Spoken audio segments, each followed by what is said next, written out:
السلام عليكم ورحمة الله وبركاته. إن الحمد لله نحمده ونستعينه ونستغفره ونعوذ بالله من شرور أنفسنا ومن سيئات أعمالنا. من يهده الله فلا مضل له ومن يضلل فلا هادي له. وأشهد أن لا إله إلا الله وحده لا شريك له وأشهد أن محمدا عبده ورسوله صلى الله تعالى عليه وعلى آله وصحبه وسلم تسليما كثيرا. أما بعد، فقد قال الإمام البخاري رحمه الله تعالى: باب رحمة الناس والبهائم. قال حدثنا مسدد قال حدثنا إسماعيل قال حدثنا أيوب عن أبي قلابة عن أبي سليمان مالك بن الحويرث قال: أتينا النبي صلى الله عليه وسلم ونحن شبابة متقاربون فأقمنا عنده 20 ليلة فظن أن اشتقنا أهلنا وسألنا عمن تركنا في أهلنا فأخبرناه وكان رقيقا رحيما فقال: ارجعوا إلى أهلكم فعلمهم ومروهم وصلوا كما رأيتموني وصلي وإذا حضرت الصلاة فليؤذن لكم أحدكم ثم ليؤمكم أكبركم। সম্মানিত ভাতৃমণ্ডলী, আল্লাহ রাব্বুল আলামিনের প্রশংসা এবং প্রিয় নবী সাল্লাল্লাহু আলাইহি ওয়াসাল্লামের উপর সালাত ও সালামের পর আজ সোমবার 9 রজব 1447 হিজরি মোতাবেক 29 ডিসেম্বর 2025 আমাদের ধারাবাহিক আলোচনা সহিহুল বুখারীর কিতাবুল আদব আচার ব্যবহার পর্ব নম্বর 7। ইমাম বুখারী রাহিমাহুল্লাহর এই পর্বের অধ্যায় নম্বর 27। এতে যে বিষয়টি রয়েছে বলছেন ইমাম বুখারী রাহিমাহুল্লাহ, বাবু রাহমাতিন নাস ওয়াল বাহাইম। এই অধ্যায় হচ্ছে মানুষের ওপর এবং গবাদি পশুর ওপর মায়া করা, দয়া করা। আল্লাহ রাব্বুল আলামিন এটি ফরজ করেছেন।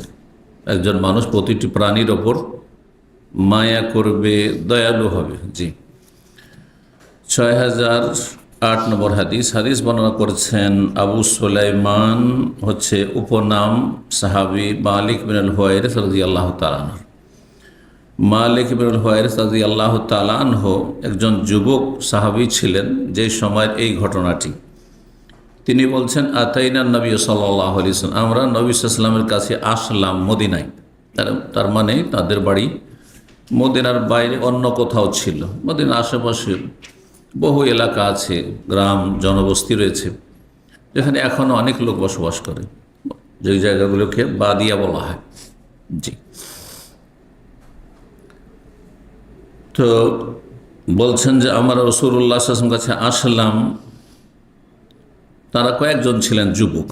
বলছেন, ওয়ানাহনু শাবাবাতুন মুতাকারিবুন, আর আমরা যারা আসলাম তারা সকলে সমবয়সী যুবক ছিলাম।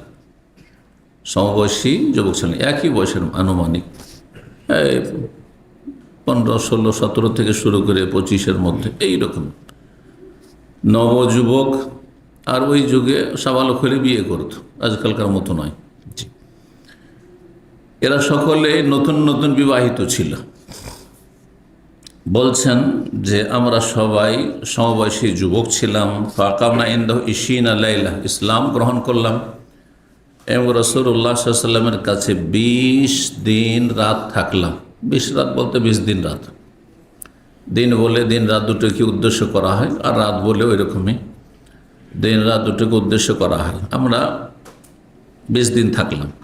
এই 20 দিন পুরো সারাদিন তাদের কাজ ছিল মসজিদ নববীতে রাসূলুল্লাহ সাল্লাল্লাহু আলাইহি ওয়াসাল্লামের কাছে দিন শিখা।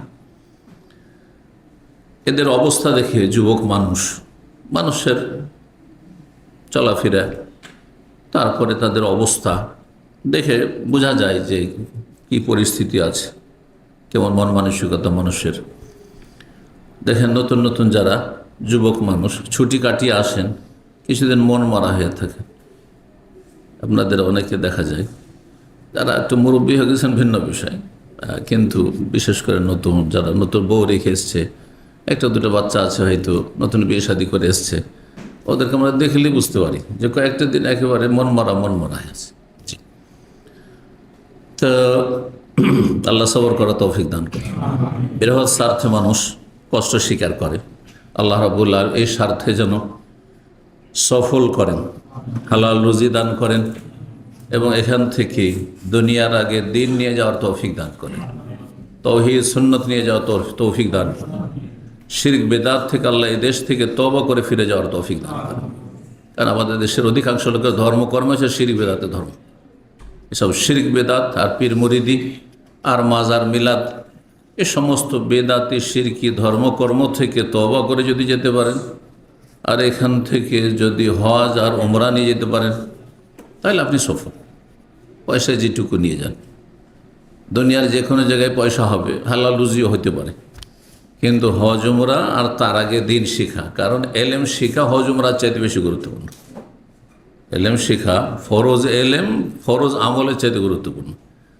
তাহলে আপনারা যদি তাওহীদ সুন্নাত সম্পর্কে একেবারে প্রাথমিক পর্যায়ে আছেন, জ্ঞান না থাকে, তাহলে আপনার জন্য হজ উমরা এসব যে ফরজ প্রথমবারে, তার চাইতে বেশি গুরুত্বপূর্ণ দিনের এলেম শিখা। তো এই দেশ থেকে যারা দিন নিয়ে যেতে পেরেছে, শিরক বিদআত মুক্ত হয়ে যেতে পেরেছে, বিশুদ্ধ ইসলাম নিয়ে যেতে পেরেছে, আর কিছু হজ উমরা নিয়ে যেতে পেরেছে, তার সাথে হালাল রিজিক নিতে পেরেছে, সফল হচ্ছে। আল্লাহ আমাদের সকলকে তৌফিক দান করেন। বলছেন সাহাবী যে রাসূলুল্লাহ সাল্লাল্লাহু আলাইহি ওয়াসাল্লাম আমাদের সম্পর্কে তিনি ধারণা করলেন, ফাজান্না, তার ধারণা হইল। ধারণা অনেক সময় বিশ্বাসের দিয়ে গড়িয়ে যায়। ধারণার বিভিন্ন স্তর আছে। একটা হচ্ছে প্রাথমিক ধারণা, আর একটা হচ্ছে এমন ধারণা যেটা আপনার নিশ্চয়তার দিকে চলে যায়। নিশ্চিত আপনার সম্পর্কে এটি ধারণা, আবার ওইটা বিশ্বাসে গড়িয়ে যায় খানিকটা। বোঝা গেছে না? তো আরবি শব্দ জান্না শাব্দিক অর্থ ধারণা করা, অনুমান করা, ধারণা করা। কিন্তু ধারণা যখন গভীর হয়ে যায় তখন সেটা বিশ্বাসে পরিণত হয়, বিশ্বাসে পরিণত হয়ে যায়। এই জন্য নিশ্চিত বিষয়ের ক্ষেত্রেও কোরআনের ভাষায়, হাদিসের ভাষায় জান্না শব্দটি ব্যবহার হয়েছে। ফাজান্না আল্লাহ নাকদির আলাইহি, ইউনূস আলাইহিস সালাম চিন্তা করলেন, ভাবলেন, এই যে ভাবা, জান্না মানে ভাবলেন যে আল্লাহ ধরবেন না, এই জাতি অবাধ্য কাফের জাতি, এই জাতিকে ছেড়ে চলে যাব অসন্তুষ্ট হয়ে, আল্লাহ রাব্বুল ওহীর অপেক্ষাই করতে হবে, জরুরি নয়, এই জাতি হেদায়েত হবে না, অনেক চেষ্টা করলাম, বেরিয়ে পড়ি, রাগ করে বেরিয়ে পড়লেন। তিনি ভাবতে পারেন যে আল্লাহ ধরে নেবেন। ফাজান্না আল্লাহ নাকদির আলাইহি, নাকদির আলাইহি মানে সঠিক অর্থ এখানে বা বেশি সহি অর্থ হচ্ছে আল্লাহ নুদাইয়িক আলাইহি, যা আল্লাহ ধরবেন না, পকড়া করবেন না, আল্লাহ তার রাস্তাকে সংকুচিত করবেন না, তিনি চলে যাবেন যেখানে ইচ্ছে। আর যদি অর্থ করে ফেলে জান্না আল্লাহ নাকদির আলাইহি, যে আল্লাহ রাব্বুল আলামিন তার উপর সক্ষম না, তো এটা কুফরি কথা হয়ে যাবে, তাই না? যে নাকদার কাদারা একদর মানে সক্ষমের অর্থে করাই যাবে না। বলছিলাম ফাজান্না, এই যে সাহাবী বলছেন, নবী সাল্লাল্লাহু আলাইহি ওয়াসাল্লামের ধারণা হইল, ভাবলেন যে আন্নাশতাকনা আহলানা, যে আমরা পরিবারের জন্য উদ্গ্রীব হয়ে পড়েছি, সবাই বউর কাছে যাওয়ার জন্য, স্ত্রীর কাছে যাওয়ার জন্য আমরা সবাই নতুন নতুন যুবক বিয়ে শাদী করে এসেছি, বড় আগ্রহী হয়ে পড়েছি। শখ, শখ থেকে ইশতাকনা, শখ শব্দটি ব্যবহার হয়, উর্দুতে শখই বলা হয়, আরবি তো শখ বলা হয়, আর বাংলাতে আমরা শখ বলি, শখের বিষয় বলি না, শখ করে, যদি একটু সামান্য পার্থক্যের সাথে অর্থে আমরা ব্যবহার করে থাকি, কিন্তু শখ, এটা আমার শখের বিষয়, মানে আগ্রহের বিষয়। ওয়াসালানা আম্মান তারাকনা ফি আহলিনা, তখন জিজ্ঞেস করলেন আমাদেরকে যে আমরা আমাদের পরিবারে কাকে কাকে ছেড়ে এসেছি, মানে কার কি অবস্থা জিজ্ঞেস করলেন। বিয়ে করেছো, সবাই বিয়ে করেছো, কার ছেলে মেয়ে আছে, আর কার ছেলে মেয়ে নেই, শুধু স্ত্রী আছে। এই যে আম্মান তারাকনা ফি আহলিনা, পরিবারে কে কে আছে, পরিবার সদস্য, শুধু স্ত্রী আছে না ছেলে মেয়ে আছে, কার কয়জন ছেলে মেয়ে আছে, সব জিজ্ঞেস করলেন। তাহলে এটা একটা হিতাকাঙ্ক্ষী হওয়ার, মানুষের কাছাকাছি হওয়ার লক্ষণ, যে মানুষের সুখ দুঃখ সম্পর্কে আপনি জিজ্ঞেস করবেন। জি, মানুষের সুখ দুঃখ সম্পর্কে জিজ্ঞেস করবেন। স্কুলে পশ্চিমা দেশে এই জিনিসটা আছে। এটা একটা ভালো দিক। কাফেরদের অনেক ভালো দিক আছে, খারাপ দিকের শেষ নেই, কিন্তু বেশ কিছু ভালো দিক আছে। তার মধ্যে একটা ছেলে যে আসছে, এই যে কয়েকটা ছেলে সামনে লেখাপড়া করে, প্রত্যেককে স্টাডি করে তারা, তাদের খোঁজ খবর শুধু নেওয়ার নাই, তাদেরকে দেখে, হ্যাঁ, তার ফেস রিডিং করে, চেহারা দেখে যে এই ছেলেটা চেহারা আজকে মলিন কেন, কথা কেন কম বলছে, এই ছেলেটা শেয়ার করছে না কেন, হ্যাঁ, বা ব্যতিক্রম কিছু দেখলে, একটা স্বাভাবিকতা আছে, একটা ব্যতিক্রম যেরকমই হোক না কেন, ব্যতিক্রম কেন। অনেকে আছে একটু ঝগড়াটে, কেন, মারমুখী কেন, এর ব্যাকগ্রাউন্ড কি, এটা দেখে তখন তারা পরিবারের খোঁজ খবর নেয়, ওর বাপ মার খোঁজ খবর নিয়ে নেয়। আর তারপর যদি বাপ মায়ের খারাপ আচরণের কুপ্রভাব পড়ে ছেলে মেয়েদের ওপর, তখন বাপ মার কাছে হঠাৎ, হ্যাঁ, প্রশাসনের লোক এসে হাজির হয়ে যায়, আসামের কাঠগড়ে হাজির হইতে হয়। আপনারা জানেন এগুলো? জি। এই জন্য সেখানকার লোকেরা বাচ্চাদের কোনো চাপ দিতে পারে না, মাঝে মাঝে বিনোদন করাইতে হয়, ঘুরাইতে হবে, ছুটি ছাটিতে কোথায় গেলে, হ্যাঁ, নিয়ে যেতে হবে। সাথী সঙ্গীরা বলছে আমি এখানে গেলাম, সেখানে গেলাম, এই ঘুরলাম, সেই ঘুরলাম, এটা দেখালাম, এটা দেখালাম। আর একটা ছেলে আমি কোথাও নিয়ে যায়নি বাপ মা, হ্যাঁ, ছুটিতে পড়ে গেছে। সাথীদের কাছ থেকে মনটা খারাপ হবে না? বাচ্চা তো, মনটা খারাপ হয়েছে। এটা করে না সেখানকার লোকেরা। এই জন্য অনেক মুসলিমরাকেও দেখি আজকাল একটা ভালো, যে ভালো যারা মুসলিম নামাজি, তারাও কাফের দেশে ট্যুর করতে যায় পরিবার নিয়ে, তারা মক্কা মদিনায় চলে আসে ছেলেমেয়েদেরকে। এটা সবচেয়ে ভালো তাদের জন্য। ছেলেমেয়েদেরকে নিয়ে কেউ যাচ্ছে কোথায়, আপনার সুইজারল্যান্ড যাচ্ছে, তো কোথায় আর কোথায় স্পেন যাচ্ছে, তো আর কোথায় যাচ্ছে। তো সবচাইতে ভালো বলে যারা মক্কা মদিনায় নিয়ে চলে আসছে, ধরিয়ে নিয়ে গেল বাচ্চাদেরকে। হ্যাঁ, এবাদত তো হলো আর বিনোদনও হলো, জায়েজ বিনোদন, নেকির বিনোদন হলো। আর অনেক পরিবার আছে, ওরা মক্কা মদিনা না আসতে পারলে এরা মরক্কো যায়, মুসলিম দেশে যায়, চলে একটু আমোদ ভর্তি করে আসি, তা মুসলিম দেশে নিয়ে যায় ছেলেমেয়েদের, কারণ ওখান থেকে মরক্কো কাছে, ইউরোপ। ঠিক। তো কিন্তু আমাদের দেশে যদি তুলনা করে দেখেন, মাদ্রাসার ছেলেদের ওস্তাদে খোঁজ খবরই নেই না, কে ইয়াতিম, হ্যাঁ, কার মা মারা গেছে, হয়তো মা নেই, হ্যাঁ, কে পারিবারিক সমস্যা আছে, কে আর্থিক সমস্যা আছে, তার নাস্তার পয়সা নেই, খাবার পয়সা নেই, হ্যাঁ, পকেট খরচ নেই, কোনো খোঁজ খবর নেই। আল্লাহ, না, এটা হওয়া উচিত নয়। এই প্রশিক্ষণগুলো অবশ্যই হইতে হবে। আপনি কি দেবেন যদি তার, হ্যাঁ, তার মনের কিছু যে আহার আছে সেটা না দিতে পারে, তার জীবনে যে শূন্যতা আছে সে শূন্যতায় কিছুটা যদি আপনি শেয়ার না করতে পারেন, তাহলে কেমন করে তাকে কিছু ভালো কথা দেবে, কেমন করে এলেম শিখবে, কেমন করে সে উন্নতি করবে, কেমন করে ভালো রেজাল্ট করবে। তো এই বিষয়ে চিন্তা, শুধু বেদাতি মাদ্রাসা হইলে আল্লাহ মাদ্রাসাগুলো আলহামদুলিল্লাহ এখন অনেকটা মার্ক কমেছে, তারপরও কিছু ওই বেদাতিদের মতোই চলছে ওদের। হেফজখানা মানে মার ছাড়া কোরআনের হাফেজ হয় না। অথচ সৌদি আরবে আমাদের ছেলেমেয়েরা সবাই হাফেজ হয়েছে, মার জানেই না, মার কি জিনিস জানেই না, অথচ ভালো হাফেজ হয়েছে। তাহলে মায়ের ছাড়াও হাফেজ হওয়া যায়, ভালো হাফেজ হওয়া যায়। আমার একটা ছোট্ট ছেলে যেটি জান্নাপুর, ওকে আবার একটা ইন্ডিয়ান কারির কাছে দিয়েছিলাম ছুটিতে, সামারে, কারণ ও একটু শক্ত টাইট করে পড়াইত।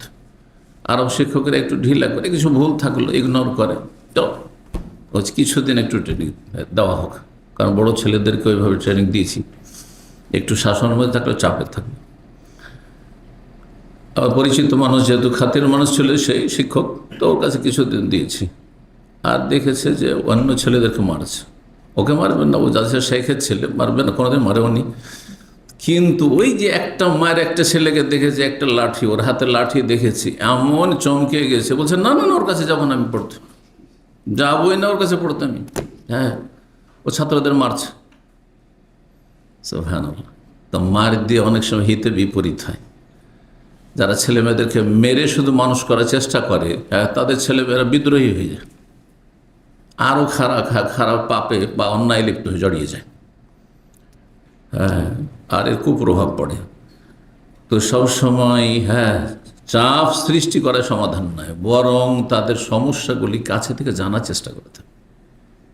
একটা লোক এখানে কারো মা মারা গেছে, কারো বাপ মারা গেছে, কারো স্ত্রীর সমস্যা আছে, কারো মুমূর্ষু অবস্থায় একটা ছেলে হাসপাতালে আছে, ওর মগজে কি আর আমার দিনের কথা ঢুকবে?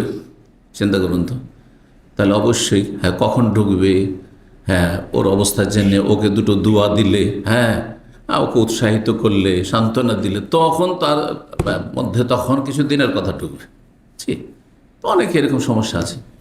অনেকের পেটে খেতে নেই, কালকে ক্ষীর খাবে তার পয়সা নেই। একদিন এক ভাই এখানে এসছে, এমন সময় এসছে জোহর পড়ে, এই সময় সেন্টারে তেমন কেউ নেই, সবাই চলে যাচ্ছে, আমিও নামাজ পড়ে চলে যাবো। ওই সময় দেখছি আসছে যে এখন তো দার্সের সময় নেই, তো এখানে বাংলা নাকি প্রোগ্রাম হয়, তারপরে এসা পরে প্রোগ্রাম হয়, আর জুমার দিনে জুমার পরে হয়। কী অবস্থা বলছে, আমার কাছে খাওয়া দাওয়ার কোনো পয়সা নেই, কিছুই নেই। সুবহানাল্লাহ। ওকে শুধু বললে হবে যে এসা পরে দার্স শুনতে চলে আসি, না ওকে আগে খাবারের ব্যবস্থা দিতে হবে? আমাকে অন্তত বিশ্বাস করতে হবে যে সত্যবাদী। কেউ মিথ্যা বললে ও রবের কাছে জবাব দেবে, তাই না? আর তারপর অবস্থা দেখে বোঝা যায়, মানুষের অবস্থা দেখে অনেকটা বোঝা যায় যে আসলে সত্য কথা বলছে নাকি সবাইকে মিথ্যা বললে তার হবে না। জি, তো এই বিষয়গুলি আমাদেরকে সবসময় মনে রাখতে হবে। পাড়া প্রতিবেশী আপনাকে কখন ভালোবাসবে? আপনি ভালো ভালো খাচ্ছেন আর পাশের লোক খেতে পাই না, আর এদের চাপে জর্জরিত হয়ে আছে, অশান্তিতে আছে, আর আপনাকে কী করে ভালোবাসবে? আপনি একটা পয়সা দিয়ে কোনো সব খোঁজ নেন না, শুধু পেট করছেন আপনার খাতির শুধু পয়সাওয়ালাদের সাথে, যাদের সাথে দুনিয়ার স্বার্থ জড়িত আছে। কী হবে? জি, সকল স্তরের জন্য বলছি, স্কুল কলেজ মাদ্রাসা থেকে শুরু করে সকল স্তরের মানুষের সাথে সহানুভূতি থাকলে, মানুষের পাশে দাঁড়ালে মানুষ তখন ভালো কথা গ্রহণ করবে। আল্লাহ তৌফিক দান করেন। তো রাসূলুল্লাহ সাল্লাল্লাহু আলাইহি ওয়াসাল্লামের জন্য উত্তম আদর্শ, নবী সাল্লাল্লাহু আলাইহি ওয়াসাল্লাম শুধু নামাজ শিখাননি, নবী শুধু আকীদা শিখাননি, আখলাক চরিত্র শিখিয়েছে। এসব যুবককে জিজ্ঞাসা করা দরকার দেখি, কার কি আছে, কে বিবাহিত অবিবাহিত, তারপরে কার ছেলে মেয়ে আছে, যে কতদিন আগে বিয়ে করেছ ইত্যাদি। এতেই মন জয় করা যায় মানুষের। জি, রাসূলুল্লাহ সাল্লাল্লাহু আলাইহি ওয়াসাল্লাম জিজ্ঞেস করলেন, বলছেন সাহাবী আমাদেরকে জিজ্ঞেস করলেন যে আমরা কাকে কাকে ছেড়ে এসেছি পরিবারের। ফাআখবারনাহু, আমরা বিস্তারিত সব বললাম। ওয়া কানা রাকীকার রাহিমান, দেখেন অনুভূতি একটা যুবকের, মালিক যুবক, 17-18 বছর বয়স তখন। রাসূলুল্লাহ সাল্লাল্লাহু আলাইহি ওয়াসাল্লাম অত্যন্ত নরম দিলের এবং অত্যন্ত দয়ালু ব্যক্তি ছিলেন। অনুভূতি, মানুষের সেন্স আছে, অনুভূতি আছে, আপনার চালচলনও বুঝতে পারবে। জি, ফাকাল রাসূলুল্লাহ সাল্লাল্লাহু আলাইহি ওয়াসাল্লাম, 20টা দিন হয়েছে আমাদের, ইরজিউ ইলা আহলিকুম, যাও, দিন শিক্ষা হয়ে গেছে তোমাদের। এখন এর চাইতে গুরুত্বপূর্ণ কাজ, দিনের মৌলিক বিষয়গুলি শিখা হয়ে গেছে। বড় আলেম হওয়া ফরজ না, যে কেফায়া ওইটা, কিছু লোক হইলে হয়, তোমাদের হইতে হবে জরুরি না। দিনের ফরজে আইন যেটি মৌলিক বিষয়, ইসলামের ফাউন্ডেশন, এগুলো শিখা হয়ে গেছে। তো বলছে যাও, ইরজিউ ইলা আহলি, তোমাদের পরিবারের কাছে ফিরে যাও। ফাআল্লিমুহুম, তাদেরকে যা শিখেছো তাদেরকে শিখাও, এখন যা শিখলে ওইটুকু শিখাও। ওয়ামুরুহুম, এবং তাদেরকে ভালো কাজের নির্দেশ দাও, যে আদেশগুলি আমার কাছ থেকে শিখলে, যে নিষেধগুলি শিখলে সেগুলি তাদেরকে শিখাও। ওয়াসাল্লু কামা রাআইতুমুনি ওয়াসাল্লি, এবং তোমরা সালাত আদায় করো যেমন আমাকে 20 দিন ধরে সালাত আদায় করতে দেখলে। যেমন আমি নামাজ পড়লাম, আমার তরিকায় তোমরা নামাজ পড়বে। একবার বেদুইন, কোথাও বেদুইন কেমন বাস করে, আমাদের সে গ্রামের মতো নয় যে 50টা, কমপক্ষে 50 ঘরের গ্রাম হয় আমাদের দেশে, 200, 400, 500 ঘরের গ্রামও জানি আমাদের, বিশাল বিশাল গ্রাম, তাই না? একটা গ্রামে 500 বা তার বেশি বাড়িঘর রয়েছে, পরিবার রয়েছে। না আরবদের মধ্যে না, আমি গিয়েছি মরুভূমিতে, 50 কিলোমিটার মরুভূমির ভিতরে এক পুলিশ ধার্মিক ওই ইসলামিক সেন্টার আসতে আমার যৌবনকাল তখন ছিল। আল কাসিম বলছে আমার বাড়ি নিয়ে যাবো, আমাকে ওর বাড়ি নিয়ে যাবো। চলো রমজানের দিন প্রথম শ্বশুরবাড়ি নিয়ে গেল। তারপরে শ্বশুরবাড়িটা মোটামুটি এখন শহর হয়েছে, কিন্তু তখনও গ্রামের মতো হয়েছিল, কিন্তু রোডের পাশেই ছিল। তারপরে যে চলতে লাগলো, কোনো রাস্তা নেই, শুধু গাড়ি লাফায় এরকম করতে করতে আমি তো বিরক্ত হলাম। 50 কিলোমিটার এই রাস্তায় যদি যেতে হয় শুধু। তারপরে বাড়ি পৌঁছিলাম, দুপুরে খাওয়া দাওয়া করলাম। তারপরে মাত্র 4 ভাই। ওদের তরিকা হচ্ছে যে অন্য বংশের সাথে, অন্য গোত্রের সাথে বাস করবে না। বেদুইনরা শুধু ওই 4টা ভাই আর ওর মা আছে ওইখানে, বাপ মারা গেছে, আর কেউ নেই। 4 ভাইয়ের একজন হচ্ছে ওই ক্ষুদ্র ওখানকার আমিরও, ওর নাম আমির। আবার এই গভর্নর না, এটা তো একটা জোনের প্রদেশের গভর্নর। ও হচ্ছে ও 4 ভাইয়ের একজন। ওর কাছে একটা পেস্তুল আছে, কিসের জন্য? আত্মরক্ষার জন্য, দুশ্মন থেকে। ব্যাস, আর কি আছে? উটের পাল আছে আর বকরির পাল আছে, আর কিছু না। তো এইরকম এলাকায় তখন তো তাঁবুতে বাস করত। এখন তো বাড়িঘর হয়েছে। তারপরে 50 কিলোমিটার দূরে গিয়েও দেখি যে ইটের বাড়ি কিন্তু একতলা হয়ে আছে, আর সাধারণ একবারে, যেমন আমাদের ইটের বাড়ি। আর ইটের কোনো রকমের মানে এর নেই, আপনার সিমেন্টের নেই, কিচ্ছু নেই, ইট দেখা যাচ্ছে, এই ধরনের। জি। তো রাসূলুল্লাহ বললেন যে আমাকে যেমন নামাজ পড়তে দেখলে তেমন নামাজ পড়ো। তাহলে নামাজ পড়তে হবে কেমন? রাসূলুল্লাহ সাল্লাল্লাহু আলাইহি ওয়াসাল্লামের নামাজের মতো। নবী সাল্লাল্লাহু আলাইহি ওয়াসাল্লাম রসুল হয়ে এসেছেন পুরুষ নারী সবার জন্য। পুরুষ নারীর নামাজ যদি পার্থক্য থাকতো, তাহলে এই মুহূর্তে বলে দেওয়া ফরজ ছিল যে তোমরা পুরুষরা আমার মতো নামাজ পড়বে, আর তোমরা যেহেতু বিবাহিত তোমাদের স্ত্রীদেরকে মহিলাদের মতো নামাজ শেখাবে, সেখানে ভিন্ন ভিন্ন শেখাবে। আর 15-16টি পার্থক্য হানাফি মযহাব বা কিছু মযহাবে আছে, তা শিখাতেন না? অবশ্যই শিখাতেন। কারণ এই মুহূর্তে যদি না শেখান আর এর আগে ভুল আমল করে, তাহলে দায়িত্বহীনতা হবে না?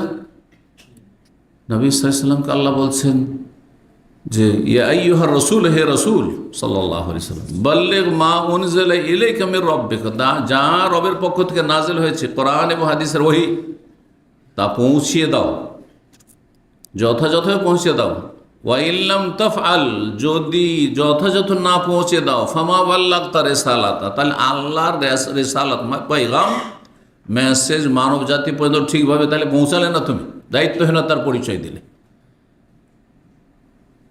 এইরকম ক্ষেত্রগুলিতে যদি পার্থক্য থাকতো তো অবশ্যই বলতেন তিনি, নাহলে মানুষ বিভ্রান্ত হবে, ভুল বুঝবে।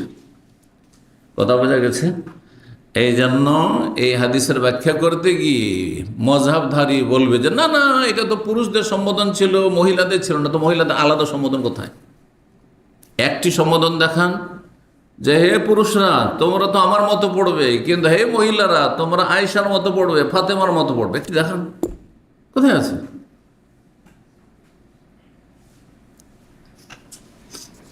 তারপর সেখানে কিছু লোকেরা যুক্তি পেশ করেছে, এসব যুক্তি দিয়ে দিন শেখা যায় না। দিনের ক্ষেত্রে যুক্তি চলবে না, ইবাদতের ক্ষেত্রে। যে এতে বেশি পর্দা আছে, এভাবে সিজদা করলে এতে পর্দা আছে, মহিলারা বুকে হাত বাঁধবে এতে বেশি পর্দা আছে, আর পুরুষরা নাভির নিচে বাঁধবে। কোথায় পেলেন এসব পার্থক্য?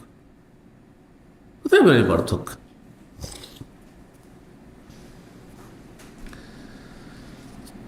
ওয়াইদা হাজারাতি সলাত, আর যখন সলাতের সময় উপস্থিত হয়ে যাবে, নামাজের সময় হয়ে গেছে, কি করতে হবে? ফালিওয়াজদাল্লাকুম আহাদুকুম, তোমাদের জন্য যেন কোনো একজন আজান দেয়। তো আজানের ক্ষেত্রে তাই বোঝা গেল কোনো একজন আজান দিলেই হবে। এই নয় যে আপনাদের মধ্যে যে বেশি শিক্ষিত দিন সম্পর্কে তাকে আজান দিতে হবে, এমন কথা আছে?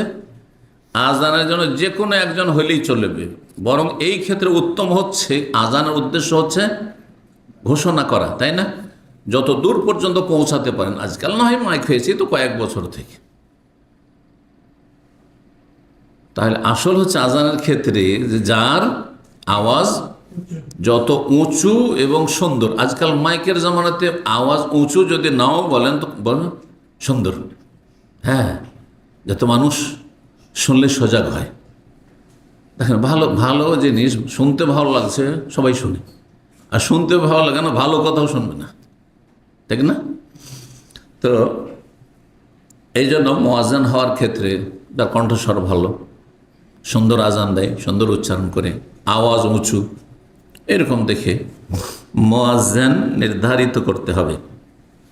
আজান দেওয়ার ক্ষেত্রে যে কোনো একজন আজান দিলেই চলে, বোঝা গেল। সুম্মা লিউম্মাকুম আকবারুকুম, তারপরে যেন তোমাদের ইমামতি করে। কে ইমামতি করবে? যে কোনো একজন। আকবারুকুম, তোমাদের মধ্যে যে বড়, তোমাদের মধ্যে যে বড়। এই হাদিসে কি বলা হলো? যে তোমাদের মধ্যে যে বড় সে ইমামতি করবে।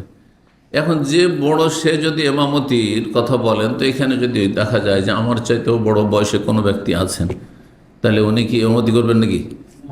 হ্যাঁ, তাহলে এই হাদিসে বলা হয়েছে বড় বলা হয়েছে, অন্য হাদিসের সাথে সাংঘর্ষিক হয়ে যাচ্ছে। বরং অন্য হাদিস যেখানে ইমামতির কথা বলা হয়েছে, সিরিয়ালি বলা হয়েছে, সেখানে বলা হয়েছে ইয়াউমুল কওম আকরাহুম লিকিতাবিল্লাহ, জাতির ইমামতি করবে নামাজের যে যত বেশি কোরআন সংরক্ষণ করতে পারে। কোরআন যে যত বেশি মুখস্থ রেখেছে, তার সাথে নামাজের ফিকহের সম্যক জ্ঞান আছে, এটা শর্ত। এটা কোথা থেকে পেলাম? হাদিসে তো আছে আকরাহুম লিকিতাবিল্লাহ, মানে আহফাজুহুম লিকিতাবিল্লাহ, যার কোরআন যত বেশি সংরক্ষণ আছে, যে যত বেশি কোরআন পাকা মুখস্থ রেখেছে। কিন্তু এই হাদিসের ব্যাখ্যাতে বলা তার সাথে নামাজের জ্ঞান থাকতে হবে। তাহলে উদাহরণ দিই, একজন হাফেজ, পাক্কা হাফেজ, কিন্তু নামাজের মাসলা মাসলা ভালো করে জানে না। যদি সহজ সিজদার এখনই প্রয়োজন পড়ে যায়, তো কি করবে? গোলমালিয়ে দেবে, কথা বলছেন, সহজ সিজদা করবো না। আচ্ছা, সহজ সিজদা করার ক্ষেত্রে আর একটি গোলমাল করে ওই হানফি তরিকার, যে দুই সালামের মাঝখানে ডান দিকে সালাম ফিরে নিয়ে সহজ সিজদায়। আর সৌদি আরব এরকম করে। আমাদের এই ইসলামিক সেন্টার মসজিদে এই যে আধা হাফেজও নয়, আধা হাফেজ বা সামান্য কিছু মুখস্থ আছে, যাই হোক মসজিদের খাদেম, কেউ না থাকলে নামাজ পড়ে। একদিন আসরে করেছে কি ওই রকম ভুল করে দিয়েছে। তারপরে তখন প্রথম সালাম ধরে দিয়ে সুবহানাল্লাহ সুবহানাল্লাহ করেছে, তখন সহজ সিজদা দিয়েছে, বাকি সহজ সিজদা দিয়েছে, কিন্তু কীরকম করে? ডান দিকে এক সালাম ফিরে, আর তারপরে মাঝখানে দুই সিজদা করে, আর তারপরে আত্তাহিয়াত পড়ে তারপরে সালাম ফিরেছে। আরবদের কাছে এটা একেবারে অপরিচিত। তো গোটা মসজিদে যত আরবে বিভিন্ন দেশের ছিল, সব তো হইচই মাতিয়ে দিয়েছে মসজিদে। আর তারপর থেকে মসজিদে ওর ইমামতিটাই একবার স্থগিত হয়ে গেছে। তো এই হলো অবস্থা। তো চলবে? ও যদি পাকা হাফেজও হয় আর পাক্কা কারি হয়, কিন্তু মাসলা মাসাইল জানে না নামাজের, সুন্নত ছুটলে বা সুন্নত ভুলে গেলে কি সহজিদা করতে হবে? ওয়াজেব ছুটলে সহজিদা করতে হবে। সহজিদা কোন কোন ক্ষেত্রে রয়েছে? 3টি ক্ষেত্রে রয়েছে। তারপরে রুকুন ছুটলে কি সহজিদাতে ঘাটতি পূরণ হবে? এ মাসলা যদি না জানে, এদিকে একটা রুকু ছুটেছে বা একটা সিজদা করেছে, এক রাকাতে 2 সিজদা, 1 সিজদা করেছে, আর তার হচ্ছে একটা সিজদা তো কম হচ্ছে, যাক সহ সিজদা করে নিই, নামাজ হবে? তাহলে এতটা নলেজ অবশ্যই থাকতে হবে যে রুকুন সিজদা, রুকুন ফরজ, রুকু ফরজ। তো রুকু যদি মিস যায় অথবা সিজদা একটা মিস যায়, তাহলে ওই রাকাতই হয়নি। কথা বোঝা গেছে না? এই জন্য নবী সাল্লাল্লাহু আলাইহি ওয়াসাল্লাম অসুস্থ অবস্থায় কাকে ইমামতি করতে বলেছেন? আবু বকরের চাইতে বড় কারি হাফেজ ছিলেন উবাই বিন কাব। উবাই বিন কাব হচ্ছে তো অনেক বড় কারি হাফেজ ছিলেন, বোঝা গেছে। আরও কিছু সাহাবায়ে কেরাম ছিলেন যারা বড় হাফেজ ছিলেন, কিন্তু তাদের কাউকে ইমামতি করতে বলেন। আবু বকরকে ইমামতি করতে বলেছেন।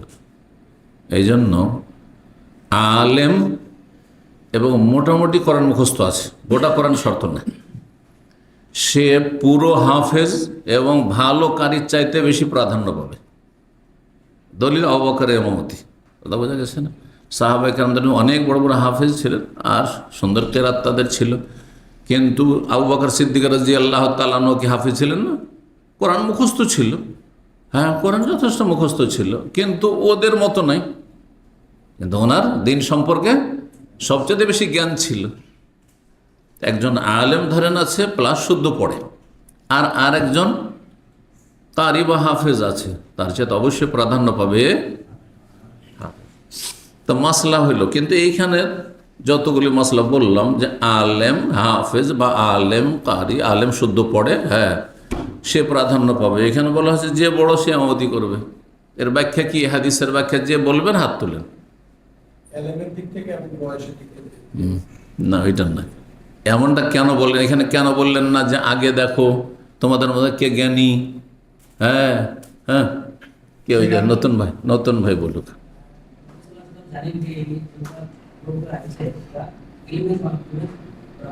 হ্যাঁ, এরা সবাই 20 দিন লেখাপড়া করেছে। এরা সবাই কয়দিনের ছাত্র? 20 দিনের ছাত্র। সুতরাং লেখাপড়াতে এদের মান হচ্ছে 19-20 সমান। সেই জন্য বলছে তোমাদের মধ্যে যে বড়। কথা বোঝা গেছে? বয়সের ক্ষেত্রে পার্থক্য আছে। ধরেন আপনাদের যদি এমনটা হতো যে একই দিনে এসে এখানে পড়াশোনা শুরু করেছেন, ঠিক না? তো একই সময় মোটামুটি এলেম আছে বলবো। কিন্তু আপনাদের কেউ 10 বছর 20 বছর থেকে আসছে, কেউ প্রতি সপ্তাহে 5 দিন 6 দিন আসছে, কেউ 1 দিন আসছে, কেউ 2 বছর 1 বছর থেকে আসছে, তাহলে এলেমে মেলা পার্থক্য আছে আপনাদের।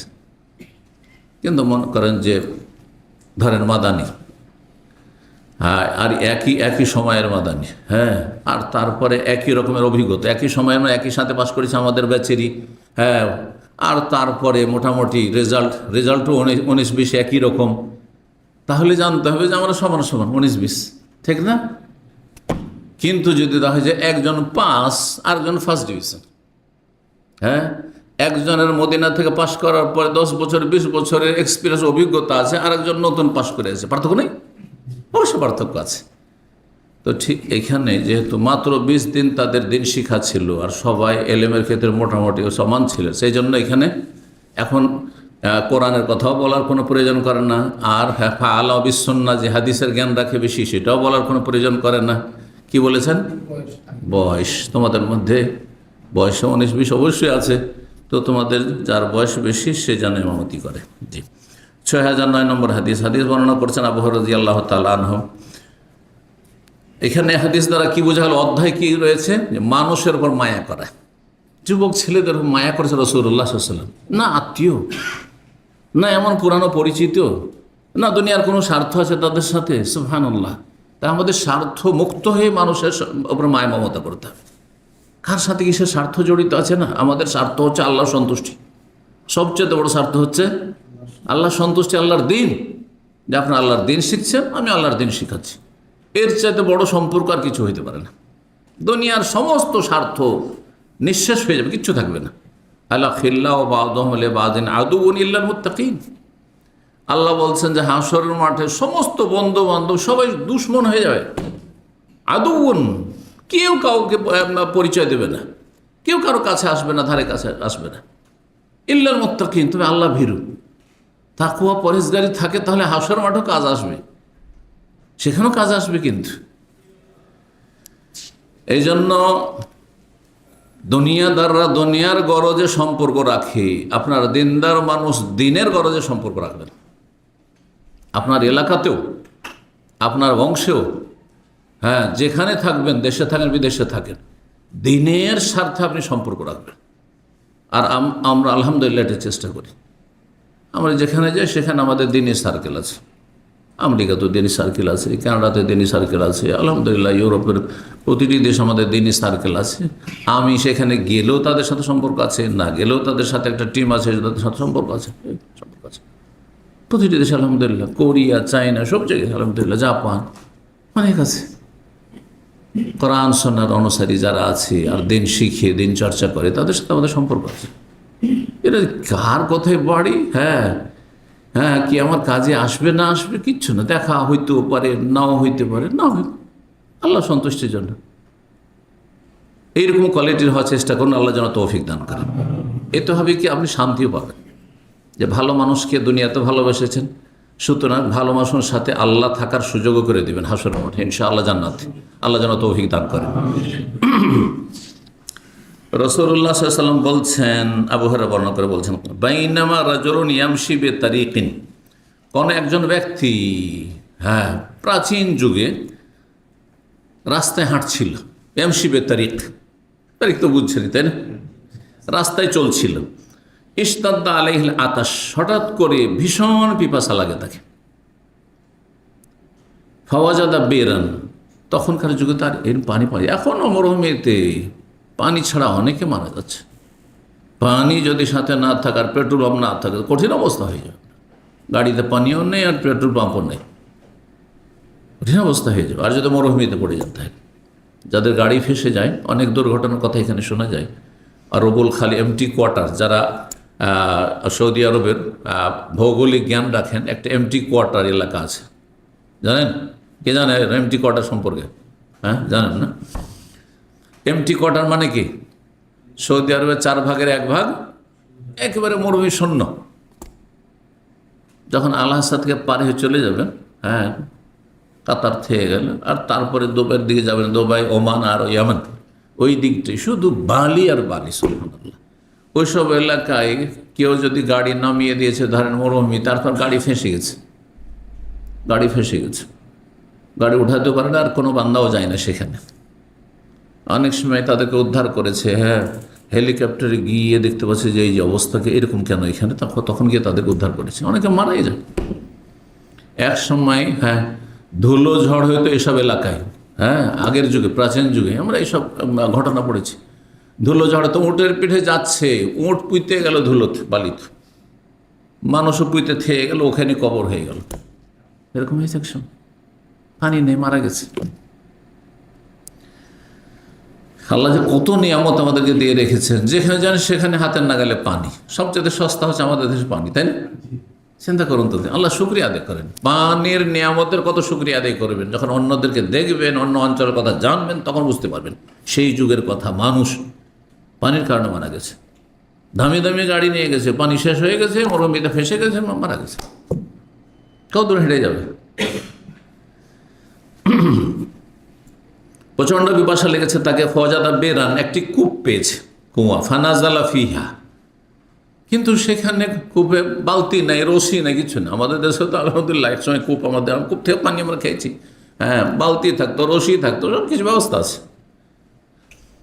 তো এক কূপ পেল। ফানাজালা ফিহা, তাতে নামলো সে। ফাঁসারে বা নেমে সে পানি পান করলো। সুম্মা খারাজ, তারপরে সেখান থেকে বেরিয়ে আসলো। তাহলে কূপে কত ঝুঁকি নিয়ে নেমেছে সে। ফায়দা কালবন, তারপরে ওপরে ওঠার পরে হঠাৎ করে দেখছে যে একটি কুকুর। ইয়ালহাসু, সে হাঁপাচ্ছে। ইয়ালহাস বলা হয় জিহ্বা বের করে হাঁপানো। দেখেছেন না কুকুরকে? কুকুর জিহ্বা বের করে থাকে, জিহ্বা বের করা। আর ভীষণ পিপাসা লেগেছে এই কুকুরকে, সেজন্য ইয়াকুলু সারা মিনাল আতাশ, পিপাসার তাড়নায় সে কাদা চাটছে। কাদা খাচ্ছে মানে কাদা চাটছে। কুকুরের খাওয়াটা হচ্ছে জিহ্বা দিয়ে চাটা, তো কাদা চাটছে। যে কাদাতে হয়তো একটু রস বা পানি পাবো আর সেটা দিয়ে বাঁচতে পারবো কুকুর। ফাকাল রাজুল, তখন এই ব্যক্তি মনে মনে বলল, লাকাদ বালাগা হাযাল কালবা মিনাল আতাশে মিসলুল্লাযী কানা বালাগা বি, এই কুকুরের পিপাসা ঠিক ওই রকমই লেগেছে, ভীষণ পিপাসা, যেমন আমার পিপাসার অবস্থায় হয়েছিল। আমার যেমন পিপাসা লেগেছিল, আমার যে দুর্দশা ছিল, যে মরমর অবস্থা হয়ে গেছিল পানি না পেলে, ঠিক ওই রকমই অবস্থা হয়েছে কার? কুকুরের। তার মায়া হয়েছে কুকুরের উপর। তখন কি করলো? ফানাজালাল বিরা, আবার সে কূপে নামলো। ফামালা খুফ, পানি উঠাবে কি করে? ও নিজে নেমেছিল, নিজে পান করতে হয়তো নয়, সেখানে নেমে পান করে উঠে চলে এসছে। পান উঠাবে কি করে? বালতি নেই, কিচ্ছু নেই। বলছে ফামালা খুফ, তার কাছে মোজা ছিল। তাহলে মোজা কিসের ছিল? চামড়ার মোজা ছিল। কাপড়ের মোজা পানি উঠবে? খুফ বলা হয় চামড়ার মোজাকে, জৌরাব বলা হয় কাপড়ের মোজাকে, যেটাকে আজকালকার বাজারে দোকানে গেলে সুররাব বলছে। তো তার চামড়ার মোজা ভর্তি করলাম। সোম্মা আমসাকাবে ফিহে, আচ্ছা ওকে 2 হাত দিয়ে উঠতে হবে, তাহলে পানিটা উঠাবে কি দিয়ে? তো বলছে যে সেই মোজাটিকে, চামড়ার মোজাটিকে যে পানি ভর্তি, সেটাকে মুখে চেপে ধরল, দাঁত দিয়ে চেপে ধরল। দাঁত দিয়ে চেপে ধরল, আর তারপরে ওপরে উঠল, ওঠার ফাঁসাকাল কালবা, কুকুরকে পানি পান করালো। আল্লাহু আকবার। মায়া প্রাণীর উপর, মানুষের উপর যেন মায়া করতে, তেমনি প্রতিটি প্রাণীর ওপর মায়া করতে হবে। কিন্তু আজকালকার বেদিন নাস্তিকদের মতো নয়, যে কুকুর আর ছাগল আর গরুর ওপর তো মায়া আছে কিন্তু মানুষের উপর মায়া নেই। হ্যাঁ, আর বিশেষ মুসলিম হলে তার মায়াই নেই। কথা বলছেন না? এরা হলো শয়তান। বাকি ইসলাম শিক্ষা দিয়েছে যার প্রাণ আছে তারপর মায়া মমতা অবশ্যই থাকতে হবে। ফাশাকার আল্লাহু লাহু, আল্লাহ রাব্বুল আলামিন তখন তাকে উত্তম প্রতিদান দান করলেন। আল্লাহর শুকরিয়া হচ্ছে আল্লাহর প্রতিদান দান করা, এটি একটি অর্থ। আমাদের শুকরিয়া হচ্ছে আল্লাহর কৃতজ্ঞতা প্রকাশ করা। কিন্তু আল্লাহ এই লোকের কৃতজ্ঞতা প্রকাশ করবে। আল্লাহর কৃতজ্ঞতা কি? আল্লাহর উত্তম বদলা দেওয়া, প্রতিদান দেওয়া, এটি একটি অর্থ। আরেকটি অর্থ করা হয়েছে আল্লাহর পক্ষ থেকে যখন শুকরিয়া শব্দটি ব্যবহার কোরআন হাদিসে রয়েছে, বরং আল্লাহ 99 নামের একটি নাম হচ্ছে শাকির। হ্যাঁ, ওয়াকান আল্লাহ শাকিরান আলিমা, আল্লাহ শাকির, আল্লাহ শাকুর, দুটি নাম রয়েছে শুকরিয়া থেকে। শাকুর ওয়া কালিলুম মিন ইবাদিয়া শাকুর, আমার শুকুর গুজার বান্দা শাকুর। না, অন্য আয়াতে রয়েছে ইন্নাহু গাফুরুন শাকুর। অন্য আয়াতে আল্লাহ, এখানে তো বান্দার কথা বলা হচ্ছে, কিন্তু অন্য আয়াতে আল্লাহকে শাকুর বলা হয়েছে, শাকুর। তো আল্লাহ শাকুর, আল্লাহ শাকির। হ্যাঁ, মা ইয়াফআলুল্লাহু বিআযাবিকুম মা ইয়াফআলুল্লাহু বিআযাবিন শাকারতুম ওয়া আমানতুম ওয়া কানা আল্লাহু শাকিরান আলিমা, সূরা মায়েদার শেষ আয়াত। তো আল্লাহ শাকির মানে হচ্ছে আল্লাহ মূল্যায়নকারী। এর মানে কি? মূল্যায়ন। মানুষ যখন যে কোনো আমল করে, হ্যাঁ, আল্লাহ সন্তুষ্টির জন্য, আল্লাহকে রাজি করার জন্য, আল্লাহর কাছে কিছু পাওয়ার জন্য, আল্লাহর আযাব থেকে বাঁচার জন্য, হ্যাঁ, নিষ্ঠার সাথে, ইখলাসের সাথে, দুনিয়ার কোনো স্বার্থে নয়, হ্যাঁ, পরকালের স্বার্থে, তখন আল্লাহ তার মূল্যায়ন করেন। আল্লাহর মূল্যায়ন হচ্ছে যে আপনার সামান্য আমল, কিন্তু আল্লাহ অশেষ পুরস্কার দেন আর প্রতিদান দেন।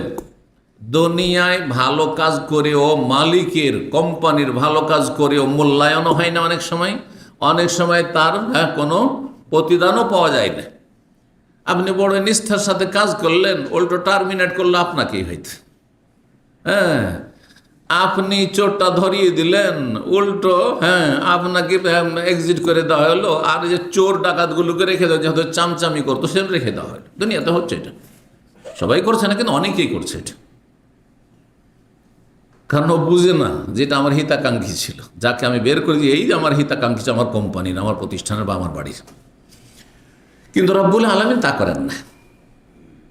রব্বুল আলামিনকে জানাবার প্রয়োজন হয় না, আপনি আল্লাহর জন্য করে যান। আল্লাহ আপনার সব দেখছেন, জানছেন, শুনছেন, সুতরাং আল্লাহ আপনাকে তার সম্যক প্রতিদান দেবেন।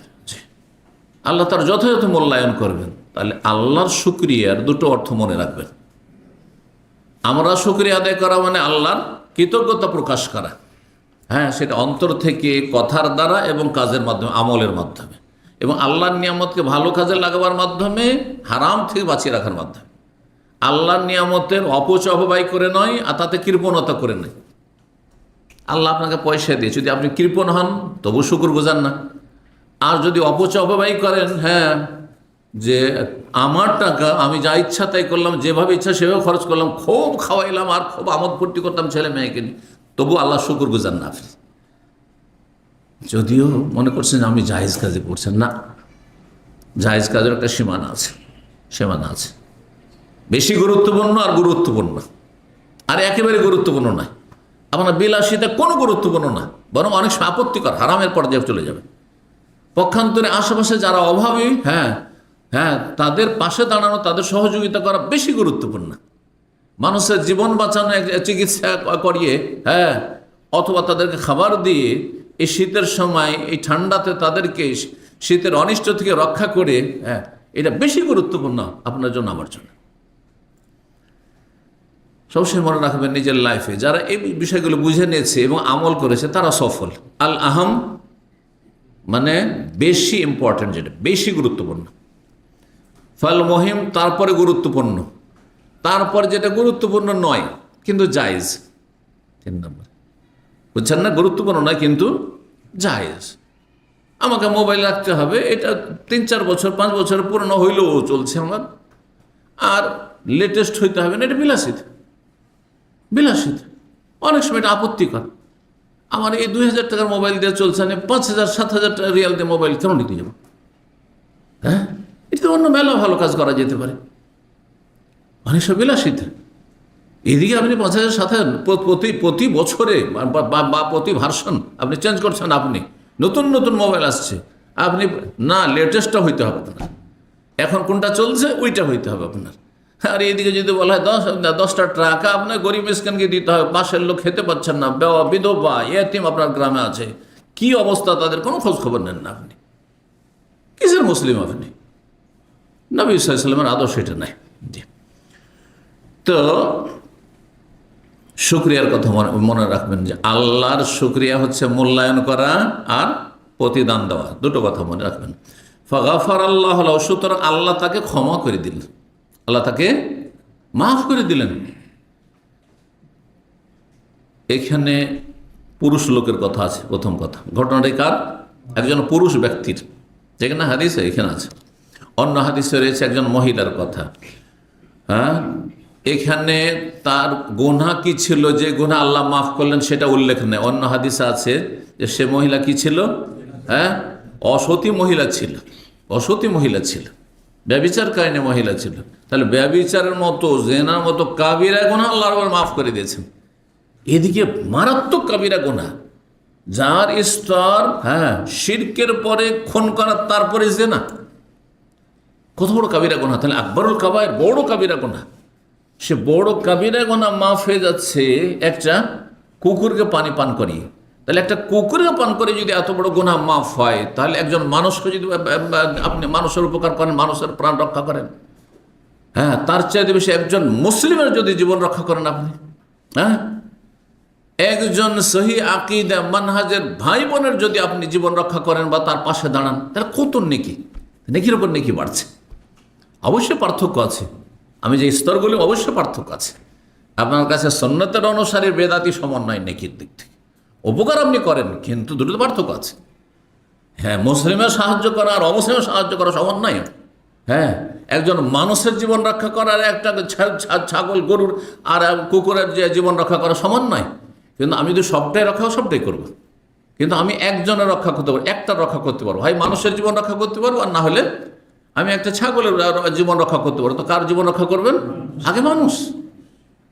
এই বিষয়গুলি জানতে হবে, হলো দিন।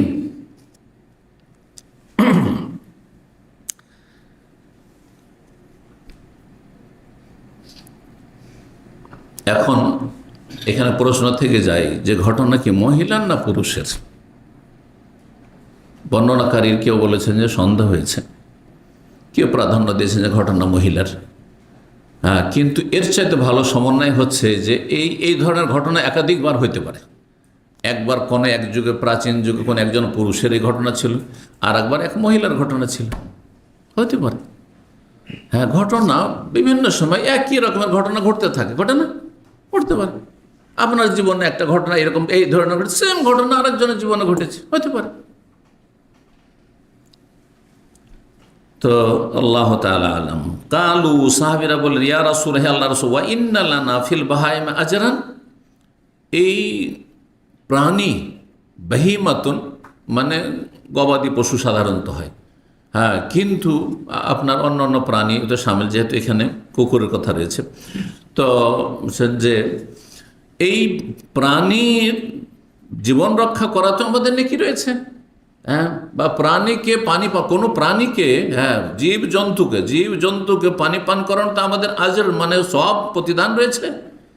ফাকালা, রাসূলুল্লাহ বললেন যে কোনো, শুধু কুকুর না আর আপনার গবাদি পশু না, বরং ফি করলে যাতে কাবেদিন রাতবাতিন আজরুন, যে কোনো প্রাণীর, হ্যাঁ, জীবন রক্ষা করাই নেকি রয়েছে। জীবন রক্ষা না, যে কোনো প্রাণীকে আহার দেওয়াতে, প্রাণ রক্ষা করা তো অনেক বড় কথা হয়ে গেল, ক্ষুধা মেটানোতে, একটু পানি দেওয়াতে, এই যে গরমের সময় আরব দেশে বিড়ালগুলি বাইরে ঘোরাঘুরি করে, আর আপনার আশেপাশে আপনাকে খোঁজ নিতে হবে না যে পানি পাচ্ছে কোথায়, আশেপাশে তো পানি নেই কোথাও, তাহলে একটু পানি রেখে দিলেন আপনি, একটা বাটিতে বাইরে পানি রেখে দিলেন, একটু খাবার পাচ্ছে কোথায়। জি, রৌদ্রে দুপুরে বাইরে বেরোলে আপনি 1 ঘন্টা থাকতে পারবেন না, অসুস্থ হয়ে পড়বেন। তো সারাদিন এইভাবে যে বিড়ালটা ঘুরে বেড়াচ্ছে বা কুকুরটা ঘুরে বেড়াচ্ছে, তাহলে তো মরে যাবে। তাহলে এমন কোনো জায়গার ব্যবস্থা করা যেখানে অনেকে ভিতরে ঢুকতেই দিচ্ছেন না। ঠিক আছে, কুকুর আপনার বাড়িতে ঢুকতে দেবেন না, হ্যাঁ, কিন্তু ছায়াতে আসতে দিতে তার নিষেধ নেই।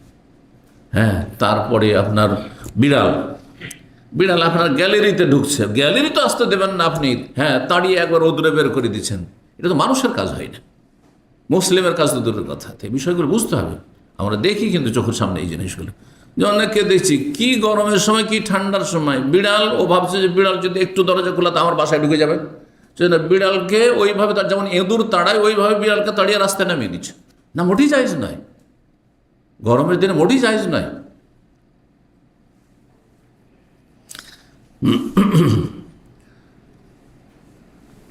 কাবেদ মানে হচ্ছে কলিজা, লিভার, আর রাতওয়া মানে তরতাজা, সজীব, হ্যাঁ, আপনার কি বলবো যেটাকে, হ্যাঁ, কলিজা, হ্যাঁ। তো সজীব কলিজা মানে যার প্রাণ আছে, তখন তার কলিজাতে জীবন আছে, লিভারে জীবন আছে। তো এই জন্য অর্থ করলাম যে কোনো, হ্যাঁ, জীবের কোনো সেবা করলে, পরিচর্যা করলে, দেখাশোনা করলে তাতে নেকি রয়েছে। 6010 নম্বর হাদিস বর্ণনা করেছেন আবু হুরায়রা রাদিয়াল্লাহু তাআলা আনহু, কামা রাসূলুল্লাহ সাল্লাল্লাহু আলাইহি ফি সালাতিন, একদিন রাসূলুল্লাহ সাল্লাল্লাহু আলাইহি ওয়াসাল্লাম সালাতে দাঁড়ালেন। ওয়াকুমনা মাহু, আমরাও তার পেছনে সালাতে দাঁড়ালাম মুক্তাদি হয়ে। ফাকামা আরাবিয়ুন, একজন বেদুইন দাঁড়ালো, ওয়া হুয়া ফি সালাতে, নামাজে, আর নামাজ অবস্থায় দোয়া করছে, আল্লাহুম্মা রহামনি ওয়া মুহাম্মাদান ওয়ালা তারহাম মানা আহাদান, হে আল্লাহ আমার উপরে রহম করো আর মুহাম্মদ সাল্লাল্লাহু আলাইহি ওয়াসাল্লামের উপরে রহম করো। ব্যাস, কথা বোঝা গেছে? হ্যাঁ, ওর চিন্তা চেতনা এত সংকীর্ণ। দেখেন, যার যত জ্ঞান কম তত তার মন মানসিকতা খুব সংকীর্ণ, মনটা ছোট। আমি এটা দেখেছি। আমাদের লাইফকে আমরা চিন্তা করি যে আজকে 10 বছর 20 বছর আগে আমাদের মন মানসিকতা যেমন ছিল, আলহামদুলিল্লাহ যেহেতু দিনের এলমে চর্চা করতে আছি, মনটা আলহামদুলিল্লাহ বড় হচ্ছে। এইখান থেকে আমি নিজের শিক্ষা দিচ্ছি যে যার যত বেশি এলম, জ্ঞান থাকবে আল্লাহ সম্পর্কে, আল্লাহর দিন সম্পর্কে, হ্যাঁ, তত বেশি তার মন মানসিকতা উদার হবে, বড় হবে। দেখিয়ে কষ্ট দিলেই তার সাথে খারাপ আচরণ, না, ভালো আচরণ করবেন আপনি, উপেক্ষা করবেন আপনি। অনেক ক্ষেত্রে উপেক্ষা করতে হবে। এত ছোট মনে, এত সংকীর্ণ চিন্তা চেতনা রাখা মোটেই উচিত নয়। আল্লাহুম্মা রহামনি ওয়া মুহাম্মাদ, দোয়া করছে সেই ব্যক্তি, যেহেতু বেদুইন, অসভ্য, হ্যাঁ, এসে দেখেছেন নবী সাল্লাল্লাহু আলাইহি ওয়াসাল্লাম ব্যবহার চরিত্র খুব ভালো, অমায়িক একবারে, হ্যাঁ, খুব নম্র আচরণ। পক্ষান্তরে সাহাবেরা 5 জন 5 রকম, তাদের আখলাক চরিত্র অত ভালো লাগেনি তাকে, যেমনটা সে আশা করেছিল। এমন না যে সাহাবায়ে কেরামদের আখলাক চরিত্র খারাপ ছিল, কিন্তু তাকে ওই রকম তার লাগেনি। নবী কোথায়, নবী সাল্লাল্লাহু আলাইহি সাল্লাম আলা খুলুকিন আযীম, মহান চরিত্রের অধিকারী, মহৎ চরিত্রের অধিকারী, আর কোথায় সাহাবায়ে কেরামগণ। সুতরাং প্রভাবিত হয়েছে নবী সাল্লাল্লাহু আলাইহি ওয়াসাল্লাম থেকে, নবী সাল্লাল্লাহু আলাইহি ওয়াসাল্লামের চরিত্র থেকে। দিয়ে বলছেন দোয়াতে, আল্লাহুম্মা রহামনি ওয়া মুহাম্মাদ, আল্লাহ আমার উপর দয়া কর আর মুহাম্মদ সাল্লাল্লাহু আলাইহি ওয়াসাল্লাম দয়া করো, ওয়ালা তারহাম মানা আহাদান, এতটুকু তো ঠিক ছিল, কিন্তু আমাদের সাথে আর কার উপর দয়া মায়া করিও না, আর কার উপর দয়া মায়া করিও না। এখন আপনি একজনকে ভালোবাসেন, এখানে খুব ভালোবাসেন, ঘনিষ্ঠ বন্ধু, আল্লাহ এ মজলিসে তুমি আমার বন্ধুর, হ্যাঁ, ওপরে রহম করো, আমাদের রিজিকে বরকত দান করো। আর এগুলো সব ব্যাপার ভালো না, আল্লাহ এদেরকে হটাও, তুমি চলবে? আস্তাগফিরুল্লাহ। তো কত সংকীর্ণ চিন্তা চেতনা। যেহেতু বেদুইন, আরাবি, অসভ্য, কালেমা পড়েছে, কিছু শিখেননি, দেখেন তার অবস্থা দেখে বোঝা যায় যে কি অবস্থা তার। অন্য হাদিসে রয়েছে, এই যে দোয়াটা করলো আর তাকে নবী সাল্লাল্লাহু আলাইহি ওয়াসাল্লাম সংশোধন করে দিলেন, পরে মসজিদ থেকে বেরিয়ে যাবে কি মসজিদে পেশাব করে দিয়ে হাঁটলো, মসজিদে পেশাব করে দিলেন। হ্যাঁ, তো আগের অন্য হাদিসে রয়েছে, এই হাদিসে নেই। এই লোকে কিন্তু মসজিদে পেশাব করেছিল। আর বুখারীতে কয়েক জায়গাতে হাদিসটি এসছে, অন্য হাদিসে এসছে যে পেশাবের ঘটনাটি এই দোয়ার পরে। এক তো দোয়া এরকম করে করলো, আর তার নবী সংশোধন করে দিলেন। কি বলে? ফালাম্মা সাল্লামান নবী সালাম ফেললেন, তাহলে জামাতি ওই লোকটি ছিল তাহলে। কাল আলীল আরবি, তখন সে বেদুইনকে বললেন নবী সাল্লাল্লাহু লাকাদ হাজ্জারতা ওয়াসিআন। সহিহ বুখারীতে রয়েছে হাজ্জারতা ওয়াসিআন, কিন্তু আবু দাউদ, তিরমিজি, নাসাইতে তাহাজ্জারতা ওয়াসিআন, একই অর্থ। তুমি আল্লাহর অশেষ রহমতকে বা প্রশস্ত রহমতের কথা ব্যাখ্যাতে বলি, শাব্দিক অর্থে বলি, এখানে তো রহমত শব্দ নেই। তুমি একটি বিশাল প্রশস্ত বস্তুকে বা বিষয়কে তুমি সংকুচিত করে দিলে। হ্যাঁ, প্রশস্ত জিনিসকে তুমি কি করে দিলে? সংকুচিত করে দিলে। যে সাগরকে যদি নিয়ে এসে কূপে ঢুকিয়ে দেয়, হ্যাঁ, ঠিক ওই রকমই আল্লাহর রহমত। সাগর কেন? হ্যাঁ, দুনিয়ার কোনো কিছুর সাথে তুলনা চলে না। আল্লাহর অশেষ রহমত। হ্যাঁ, তুমি আল্লাহর এই অশেষ রহমতকে এত তুমি ছোট মনে করলে, এত ক্ষুদ্র মনে করলে যে তুমি রহমত দিয়ে সীমিত করে দিলে তুমি নিজেকে, আর বাস মুহাম্মদ সাল্লাল্লাহু আলাইহি ওয়াসাল্লামকে, বাস। তারপরে আরেকটি তার আদবের খেলাফ কথা, সেটা হচ্ছে নবী সাল্লাল্লাহু আলাইহি ওয়াসাল্লাম নাম নেওয়া। আল্লাহুম্মা আরহামনি ওয়া মুহাম্মাদান। কোন সাহাবী এইভাবে দোয়া করতেন না। কেউ করতেন? কারণ নবীর নাম বলা এটা নিষেধ ছিল। একমাত্র দরুদে বলা যাবে, কারণ দরুদটা নবী সাল্লাল্লাহু আলাইহি ওয়াসাল্লাম স্বয়ং শিখিয়েছেন। আমরা বলি না আল্লাহুম্মা সাল্লি আলা মুহাম্মদ, আল্লাহ বারিক আলা মুহাম্মদ, বলছেন না? এটা যেহেতু নবী সাল্লাল্লাহু আলাইহি ওয়াসাল্লাম শিখিয়েছেন সেই জন্য। কিন্তু আপনি বলেন ইয়া আল্লাহ, তো মুহাম্মদ সাল্লাল্লাহু আলাইহি ওয়াসাল্লামের উপর দয়া করো না, নবী মুহাম্মদ বলেন। আপনি নাম বলতে পারেন, কিন্তু কি বলবেন? নবী মুহাম্মদ সাল্লাল্লাহু আলাইহি ওয়াসাল্লাম। বিশেষ করে নবী সাল্লাল্লাহু আলাইহি ওয়াসাল্লামের জীবদ্দশায় নবী সাল্লাল্লাহু আলাইহি ওয়াসাল্লামের সামনে কেউ নাম বলতো না। আল্লাহ কোরআনে নিষেধ করেছে, লা তাজআলু দুআ রাসূল বাইনাকুম কাদুআই বাযুকুম বাযা। তোমরা রাসূলুল্লাহ সাল্লাল্লাহু আলাইহি ওয়াসাল্লামকে ডাকা তোমরা আপোষে ডাকার মতো করে নিও না, যেমন আপোষে ও অমুক ভাই, ও মুবারক ভাই, ওইরকম করিও না। নবী সাল্লাল্লাহু আলাইহি ওয়াসাল্লামকে ইয়া নবী আল্লাহ, ইয়া রাসূল আল্লাহ বলে সম্বোধন করবে। জি, তো যাই হোক, নবী সাল্লাল্লাহু আলাইহি ওয়াসাল্লাম তাকে বলে লাকাদ হাজ্জারতা ওয়াসিআন, তুমি আল্লাহর অশেষ রহমতকে সংকুচিত করে ফেললে। ইউরিদু রাহমাতাল্লাহ, প্রশস্ত জিনিস কি বলছে? উদ্দেশ্য হচ্ছে আল্লাহর রহমত প্রশস্ত, সব কিছুকে সামিল, কাফেরকেও সামিল। আল্লাহ যদি কাফেরদের ওপর রহমত না করতেন, রহমত না করতেন, তো এক মুহূর্ত বাঁচতে পারতো? হ্যাঁ, কি একটা ঢোক, একটা দানা গিলতে পারতো? হ্যাঁ, একটু চোখে ঘুম আসতো তাদের? হ্যাঁ, নিদ্রা আসতো? সব তো আল্লাহর নিয়ামত। জি, 6011 নম্বর হাদিস বর্ণনা করছেন নওমান বিন বাশির রাদিয়াল্লাহু তাআলা আনহুমা। বাপ বেটা দুজনই সাহাবী। এই নওমান বিন বাশির প্রথম ব্যক্তি নওমান, যিনি নবী সাল্লাল্লাহু আলাইহি ওয়াসাল্লাম হিজরতের পরে আনসারীদের বংশে প্রথম ভূমিষ্ঠ হয়েছেন, আনসারীদের মধ্যে। আর মুহাজিরিন বংশের মধ্যে, মুহাজির যেসব বংশ মক্কা থেকে হিজরত করেছেন, তাদের মধ্যে প্রথম ভূমিষ্ঠ হয়েছেন নবী সাল্লাল্লাহু আলাইহি ওয়াসাল্লাম হিজরতের পরে। নাম জানা আছে? বলেছে আব্দুল্লাহ। কে বলছে? আব্দুল্লাহ বিন জুবাইর। আব্দুল্লাহ বিন জুবাইর। আসমা রাদিয়াল্লাহু তাআলা আনহা, নবী আবু বকর সিদ্দিক রাদিয়াল্লাহু বড় মেয়ে যে আসমা, তার বড় সন্তান আব্দুল্লাহ বিন জুবাইর, যিনি মক্কার একসময় 7 বছরের খলিফা হয়েছিলেন রাদিয়াল্লাহু তাআলা আনহু আল্লাহ। তো নোমান বিন বাশির রাদিয়াল্লাহু তাআলা আনহু বলছেন, কালা রাসূলুল্লাহ সাল্লাল্লাহু আলাইহি ওয়াসাল্লাম বলেন, তারাল মুমিনিনা ফি তারাহুমিহিম ওয়া তাওয়াদ্দিহিম ওয়া তাআতুফিহিম কামাসালিল জাসাদ। তুমি মুমিন মুসলিমদেরকে দেখতে পাবে। সত্যিকার মুমিন মুসলিম যদি হয় তো তাদেরকে দেখবে কেমন তাদের আচার আচরণ, চলাফেরা, সুসম্পর্ক। কিসের ক্ষেত্রে? ফি তারাহুমিহিম, পরস্পরের প্রতি মায়া মমতার ক্ষেত্রে, পরস্পরের প্রতি দয়ার ক্ষেত্রে, ও তাওয়াদ্দুহিম, ভালোবাসার ক্ষেত্রে। উদ্দুন মানে ভালোবাসা, ভালোবাসার ক্ষেত্রে, একে অপরকে ভালোবাসার ক্ষেত্রে। ও তাআতুফিহিম, একে অপরের সাথে সহানুভূতির ক্ষেত্রে। সহানুভূতি, জি, মানুষের সুখে দুঃখে শরীক হওয়া। জি, কেমন দেখবে মুমিন মুসলিম সমাজকে, মুমিন মুসলিম পরিবারকে? কামাসালিল জাসাদ, একটি দেহের মতো। একটি শরীরের মতো। গোটা মুসলিম উম্মাহ যেখানকারই হোক না কেন একটি বডির মতো। যদি সৌদি আরবের মানুষ মাথার মতো হয়, হ্যাঁ, তাহলে জাপানের মুসলিম হচ্ছে পায়ের মতো, কোনো দেশের মুসলিম হাতের মতো, ডান হাত বাম হাত এইভাবে। হ্যাঁ, একটা বডির মতো, একটা দেহের মতো। একটা দেহের কাজ কি? দেহের যে কোনো জায়গায় ব্যথিত হোক না কেন গোটা শরীর ব্যথিত হবে।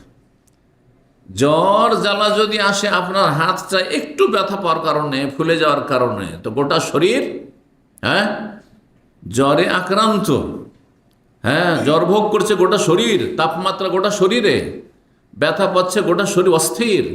অনিদ্রা শুধু ওইটুকু জায়গার নয়, অনিদ্রা হচ্ছে ঘুম আসে না সারা রাত, গোটা শরীর। হ্যাঁ, আল্লাহু আকবার। এইরকম সম্পর্ক থাকতে হবে। এই যে অনুভূতি থাকা যে মুসলিম ভাই বোন কোথাও জুলমের শিকার হচ্ছে, হ্যাঁ, বঞ্চিত হচ্ছে, তাদের উপর অত্যাচার করা হচ্ছে, তাদের ন্যায্য অধিকার দেওয়া হচ্ছে না, ইত্যাদি ইত্যাদি, অভাবে রয়েছে, হ্যাঁ, দুর্ভিক্ষে রয়েছে, অথবা খাওয়া দাওয়া পাচ্ছে না, আমাদের শীত বস্ত্রের অভাব নেই, তাদের একটিও শীত বস্ত্র নেই। এগুলি হচ্ছে অনুভূতি, যে অনুভূতি আমাদের থাকতে হবে। আল্লাহ আমাদের তৌফিক দান করেন। অন্য রেবাদ কামাসাল জাসাদিল ওয়াহেদ, একটি দেহের মতো। এজাস্তাকা ওজন, এই একটি দেহের কোনো একটি অঙ্গ যদি রোগাক্রান্ত হয়, কোনো একটা অংশে শরীরের, তাহলে বাকি অংশের কি হয়? তাদালাহু সাইরুল জাসাদিহি অন্যরা সাইরুল জাসাদ, গোটা শরীরটা তখন ওই একটা অঙ্গ যেটা আক্রান্ত তার সাথ দেয়, তার পাশে দাঁড়ায়। কিসের ক্ষেত্রে? বিসাহারে, অনিদ্রার ক্ষেত্রে। সাহার মানে ঘুম আসে না। ওয়াল হোম্মা, আর জ্বর ভোগার ক্ষেত্রে। জ্বর ভুগছে, গোটা শরীর ভুগছে, অথচ পায়ের একটা আঙুলে, অনেক সময় দেখেন যে আঙুলের একটা নখকে প্রচণ্ড ব্যথা, এই ব্যথার কারণে গোটা শরীরে জ্বর, তাপমাত্রা বেড়ে গেছে। ওই রকম হইতে হবে আমাদের অনুভূতি মুসলিম ভাই বোনদের ক্ষেত্রে, যে যেখানকারই হোক না কেন। 6012 নম্বর হাদিস বর্ণনা করছেন আনাস মালিক রাদিয়াল্লাহু তাআলা আনহু, নবী সাল্লাল্লাহু আলাইহি ওয়াসাল্লাম বলেন, মা মিন মুসলিমিন গারাসা গারসান, অন্য রিওয়ায়াতে ইয়াগরিসু গারসান, কোন মুসলিম যদি কোনো গাছ রোপণ করে, রোপণ করা আর বপন করা, কেউ এই পার্থক্যটা বলবে দেখি? কৃষি কাজ সম্পর্কে কে জানে? ই আল্লাহ, হাত উঠান। বাংলা, রোপণ করা আর বপন করা।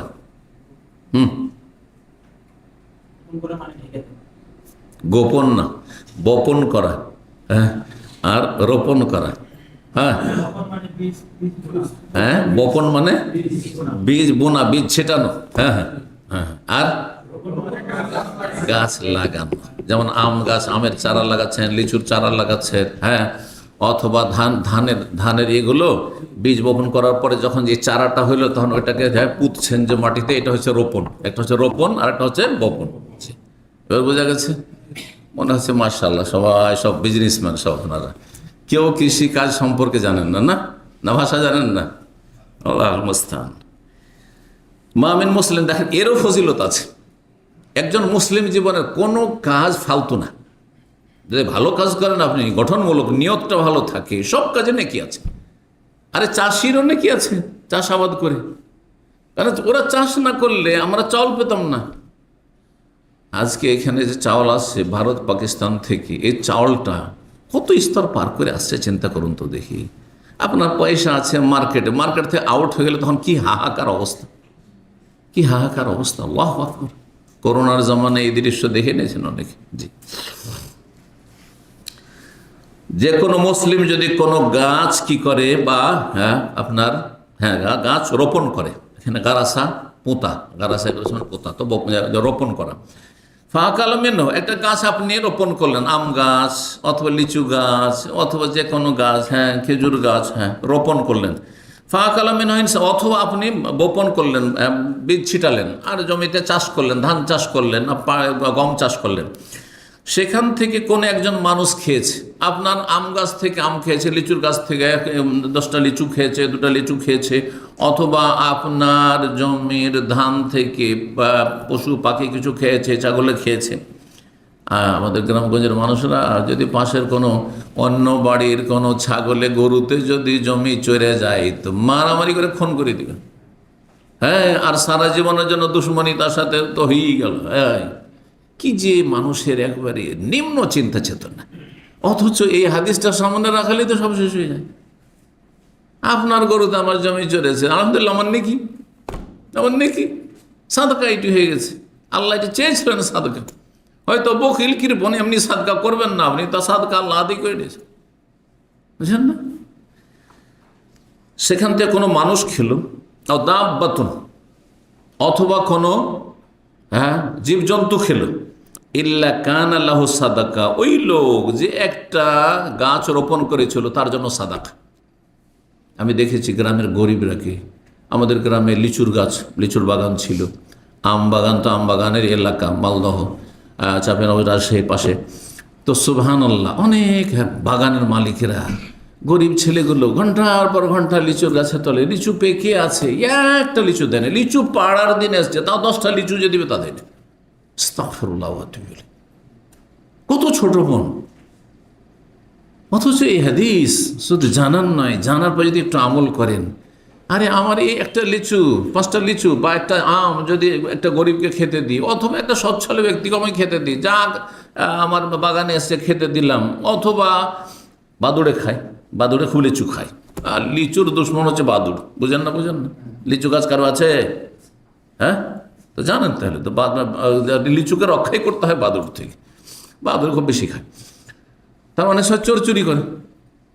আমাদের লিচুর গাছ ছিল, এবার পাশের বাড়ির চোর রাত্রে কয়েক হাজার লিচু পেড়ে নিয়ে চলে গেছে। জি, এখন ওদের সাথে ঝগড়া করতে গেলে তো বিবাদ হবে, আর পাশের লোক, আর সব অসভ্য লোক, এদের যে কোনো অপরাধ করা তাদের জন্য সহজ। তা আমার আব্বা রাহিমাহুল্লাহ তাআলা সবর করে নিলেন। আমরা তখন ছোটই ছিলাম, কিন্তু ছোট খুব না, মদিনা ইউনিভার্সিটিতে আমি অ্যাপ্লাই করেছি, অ্যাপ্লাই করেছি মদিনা আসার জন্য, জামিয়া সালফে বেনারস পড়ার পরে। আর তারপরে আমি রাত্রে পাহারায় থাকতাম, লিচুর গাছের তলে পাহাড়ে থাকতে হয়, কারণ ওই বাদুড় তাড়ায় কি দিয়ে, ওপরে একটা বাঁশ লম্বা দিয়ে ওপরে টিন বাঁধা আছে, আর বাঁশটাকে মাঝে মাঝে ঝাঁকানি দিতে হবে।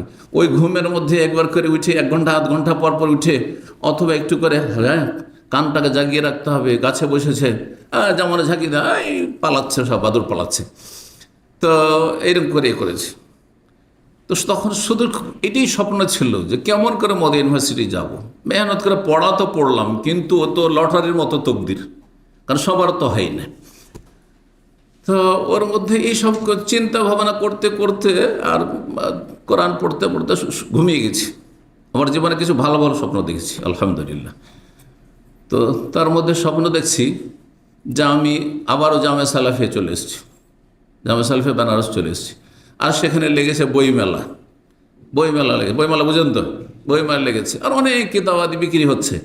তো সাথী সঙ্গীরা যার যেরকম বই কিনছে, আমি বই কিনতে যাচ্ছি। তো আমার একটা ক্লাসমেট উম্মুল করা মক্কা ইউনিভার্সিটি থেকে পড়াশোনা করছে, মদিনা ইউনিভার্সিটি ওর অ্যাডমিশন হয়নি, ইউপিতে বাড়ি, লেখাপড়া তো ও ভালো ছিল, আল্লাহের এখন আলিগড়ে আছে। তো ও মক্কা ইউনিভার্সিটিতে পড়তো, আমি মদিনায় পড়েছি। তো আমাকে বলছে যে কি করছেন? তাহলে সে বই কিনছি। বলছে এখানে কেন বই কিনবেন, মদিনা গিয়ে বই কিনবেন। কি বলছে আমাকে? মদিনা গিয়ে বই কিনবেন। এটা হচ্ছে বুশরাল মুমিন, মুমিনের জন্য স্বপ্ন যোগে সুসংবাদ। তখন আর মনটা বড় হয়ে গেল, ইনশাল্লাহ মদিনা যেতে পারবো। যখন স্বপ্ন দেখছি তখন মদিনা যেতে পারবো। আর একবার স্বপ্ন দেখলাম যে কাবার তওয়াফ করছি। ওই জীবনে যখন অ্যাপ্লাই করে দরখাস্ত করে রেখেছি ওই সময়টাতে, কিন্তু যে তওয়াফ করছি, ভাবলেন ইনশাআল্লাহ তাহলে যাওয়া হবে ইনশাআল্লাহ। এরকম আর একটা স্বপ্ন দেখেছি। তো আর স্বপ্ন বলবো না, এই দুটো আজকে বললাম, বাকি থাক। জি হ্যাঁ, কারণ আমি কিস্সা কাহিনী আবার খুব কম বলি।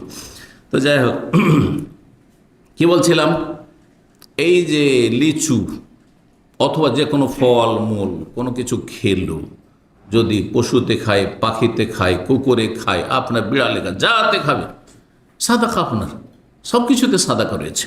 জি, তাহলে মুমিনের লস নেই।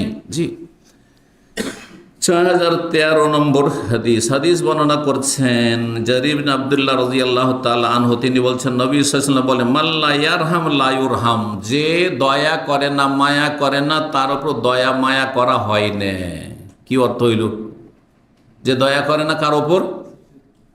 আল্লাহর সৃষ্টির ওপর, মানুষের ওপর এবং অন্যান্য পশু পাখির ওপর যে দয়া করে না, তার ওপর দয়া মায়া করা হয় না কার পক্ষ থেকে?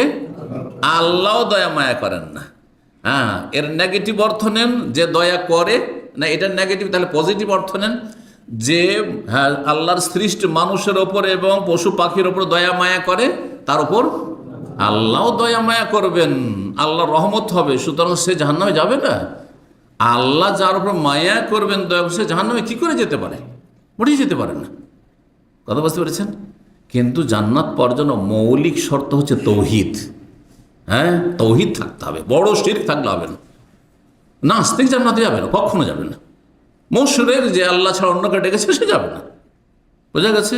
কাফের, জাদুঘর, গণক যাবে না, কারণ বড় শিরক, বড় কুফরি করেছে সেই জন্য। এইরকম একেবারে টোটালে বেনামাজি, নামাজি পড়ে না।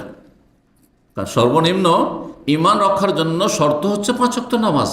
5 ওয়াক্ত নামাজ ঠিক যদি থাকে, সুন্নত নাও থাকে, আর মেলা পাপ আছে কিন্তু তার ইসলাম ঠিক আছে, তাহলে আল্লাহর দয়া হবে। যদি আল্লাহর স্ত্রীকে দয়া মায়া করে তো অবশ্যই আল্লাহর দয়া হবে। চিন্তা করুন, তাহলে বাপ মা যে বার্ধক্যে যখন চলে যায়, বুড়ো হয়ে গেছে, তাদের উপর দয়া মায়া যদি করেন, হ্যাঁ, এবং ভাই বোন কচি কাঁচা যারা মানুষ করছেন বা মানুষ করেছেন তাদের উপর দয়া মায়া করেন, আত্মীয় স্বজনদের ওপর, অসহায় বিধবা এতিমদের ওপর, যারা দুস্থ সমাজের পরিবারের, হ্যাঁ, আত্মীয় স্বজন ইত্যাদি, অনাত্মীয়, আশেপাশে অমুসলিম পর্যন্ত, যেখানে পশু পাখির ক্ষেত্রে এত ফজিলত রয়েছে, তাহলে মানুষের ক্ষেত্রে কত ফজিলত হইতে পারে। আল্লাহ যেন আমাদেরকে আমলের তৌফিক দান করেন।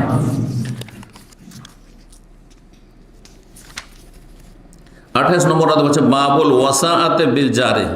এই অধ্যায় হচ্ছে প্রতিবেশী সম্পর্কে উপদেশ, রাসূলুল্লাহ সাল্লাল্লাহু আলাইহি সাল্লামের উপদেশ এবং জিবরাইল আলাইহিস সালামের উপদেশ রাসূলুল্লাহ সাল্লাল্লাহু আলাইহি সাল্লামকে। ওয়াসাআতে পড়া হয়েছে, আবার কোন রিওয়ায়াতে রয়েছে বা কোন জায়গাতে নুসখাতে ইমাম বুখারী রয়েছে বাবুল ওয়াসাআতে, বাবুল ওয়াসাআতে বিল জার, প্রতিবেশী সম্পর্কে ওসিয়ত। আর এর অর্থ হচ্ছে ওয়াসাতুন পড়েন আর ওয়াসাআতুন পড়েন, দুটিরই অর্থ হচ্ছে ওসিয়াতুন। তাহলে আরবি শব্দ 3টি, ওসিয়াতুন যেটাকে ওসিয়ত বলি আমরা, হ্যাঁ, আর একটি হচ্ছে ওয়াসাআতুন, আর একটা হচ্ছে ওয়াসাতুন। 3টির অর্থ হচ্ছে ওসিয়ত মানে উপদেশ। ওসিয়ত 2 রকম, একটা হচ্ছে সম্পদের ওসিয়ত, ধন সম্পদের ওসিয়ত, একটা হচ্ছে কথাবার্তা, হ্যাঁ, কথাবার্তার ওসিয়ত। কথার ওসিয়তকে বলা হয় উপদেশ। এই জন্য আমরা অনেক সময় বলি যে এটি আমার বাবার ওসিয়ত, মায়ের শেষ ওসিয়ত ছিল যে তোমরা কারো সাথে, হ্যাঁ, ঝগড়া করবে না। এটা টাকা পয়সার হইল, এটা তাহলে কি? হ্যাঁ, ভালো কথার উপদেশ, উপদেশের। তাহলে ওসিয়ত কখনো কখনো উপদেশের অর্থে হয়ে থাকে, নাসিহাতের অর্থ হয়ে থাকে। নাসিহা মানে উপদেশ, নাসিহা মানে হচ্ছে উপদেশ, যেটাকে আমরা নসিহত বলি। এই জন্য আমাদের দেশে ওয়াজ নসিহত বলে। হ্যাঁ, ইসলামিক আলোচনাকে কি বলা হয়? ওয়াজ নসিহত। নসিহত মানে উপদেশ, আর ওয়াজ মানে উপদেশ। ওয়াজ মানে উপদেশ, আর নাসিহা মানে উপদেশ। আর ওসিয়তের 2টো অর্থ, একটা বললাম যে কথার ওসিয়ত, সেটা উপদেশের অর্থে, আর একটা হচ্ছে পয়সা, ধন সম্পদের, টাকা পয়সা অথবা জমি জায়গার ওসিয়ত। হচ্ছে আমার আব্বা ওসিয়ত করেছেন যে 1 বিঘা জমি যাতে করে মসজিদে দিয়ে দিই, মাদ্রাসায় দিয়ে দিই, এটা হচ্ছে ইসলামী সেন্টারে দিয়ে দিই, হ্যাঁ, ওয়াকফ করে দিই, অমুক এতিম বিধবাকে দিয়ে দিই, এটা হচ্ছে ধন সম্পদের ওসিয়ত। সেটা 3 ভাগের 1 ভাগ সর্বর্ধে করা যাবে, তার বেশি করা যাবে না। জি, 6014 নম্বর হাদিস বর্ণনা করছেন মা আয়েশা রাদিয়াল্লাহু তাআলা আনহা। নবী সাল্লাল্লাহু আলাইহি ওয়াসাল্লাম বলেন, মা জাল জিবরিল ইউসিনি বিল জার, সর্বদাই জিবরাইল আলাইহিস সালাম আমাকে প্রতিবেশী সম্পর্কে উপদেশ দিতেন। রাসূলুল্লাহ সাল্লাল্লাহু আলাইহি ওয়াসাল্লামকে জিবরাইল এসে কি করতেন? ওসিয়ত করতেন, মানে উপদেশ দিতেন। কত গুরুত্বপূর্ণ বিষয়টি তাহলে। কার পক্ষ থেকে? আল্লাহর পক্ষ থেকে। খেয়াল খুশি তো না? যখনই আসতেন প্রায় সময় পাড়া প্রতিবেশীর কথা বলতেন, যে তাদের সাথে সদ্ব্যবহার করবেন, তাদের সাথে সদ আচরণ করবেন, তাদের খোঁজ খবর নেবেন। হাত্তা জানান তো নবী সাল্লাল্লাহু আলাইহি ওয়াসাল্লাম বলছেন যে আমার ধারণা হয়ে গেল আন্নাহু সাইয়ুআররিসুহু, যে শীঘ্রই হয়তো, হ্যাঁ, আল্লাহ রাব্বুল পক্ষ থেকে জিবরাইল আলাইহিস সালাম প্রতিবেশীকে আমার ওয়ারিস উত্তরাধিকারী বানিয়ে দেবেন। জমি জায়গা ধন সম্পদ মানে ভাগ দিতে হবে, মানে এত ওসিয়ত করতেন যে ভাবলাম যে একসময় তো কখন আল্লাহর হুকুম চলে আসবে যে হ্যাঁ প্রতিবেশীকে কি দিতে হবে, হ্যাঁ ধন সম্পদ টাকা পয়সাতে ভাগ দিতে হবে, যেমন ছেলে মেয়েকে দিতে হয়, ছেলে মেয়ের ভাগ ওইরকমই। কত গুরুত্বপূর্ণ বিষয়টি। এই জন্য প্রতিবেশীদের সাথে সদ্ব্যবহার করতে হবে, অত্যন্ত গুরুত্বপূর্ণ বিষয়।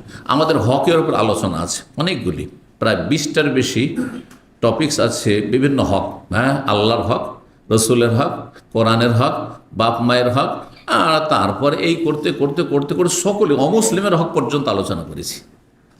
এই আলোচনাগুলি আলহামদুলিল্লাহ মানুষের অধিকার, এমনকি পশু পাখির হক আছে। একটি আলোচনা আছে পশু পাখির অধিকার, পশু পাখির হক বলে। তো আল্লাহ রাব্বুল আলামিন যেন আমাদের আমলের তৌফিক দান করেন। 6015 নম্বর হাদিস বর্ণনা করেছেন আব্দুল্লাহ বিন উমর রাদিয়াল্লাহু তাআলা আনহুমা। আগেরটি ছিল মা আয়েশার, কিন্তু হাদিস একই। রাসূলুল্লাহ সাল্লাল্লাহু আলাইহি ওয়াসাল্লাম বললেন, মা যালা জিবরিল ইউসিনি বিল জারি হাত্তা জানানতু আন্নাহু সাইওয়ারিসুহু। জিবরাইল আলাইহিস সালাম সব সময় আমাকে উপদেশ দিতেন কিসের? প্রতিবেশীর সাথে সদ্ব্যবহারের। আমার ধারণা হয়ে গেল যে তিনি হয়তো আল্লাহর পক্ষ থেকে কখন হুকুম নিয়ে চলে আসবেন যে প্রতিবেশীকে ওয়ারিস বানিয়ে দিতে হবে। 29 নম্বর অধ্যায় বাবু ইসলাম আল্লাহ ইয়ামান ও জারুহ বাবা একাহ।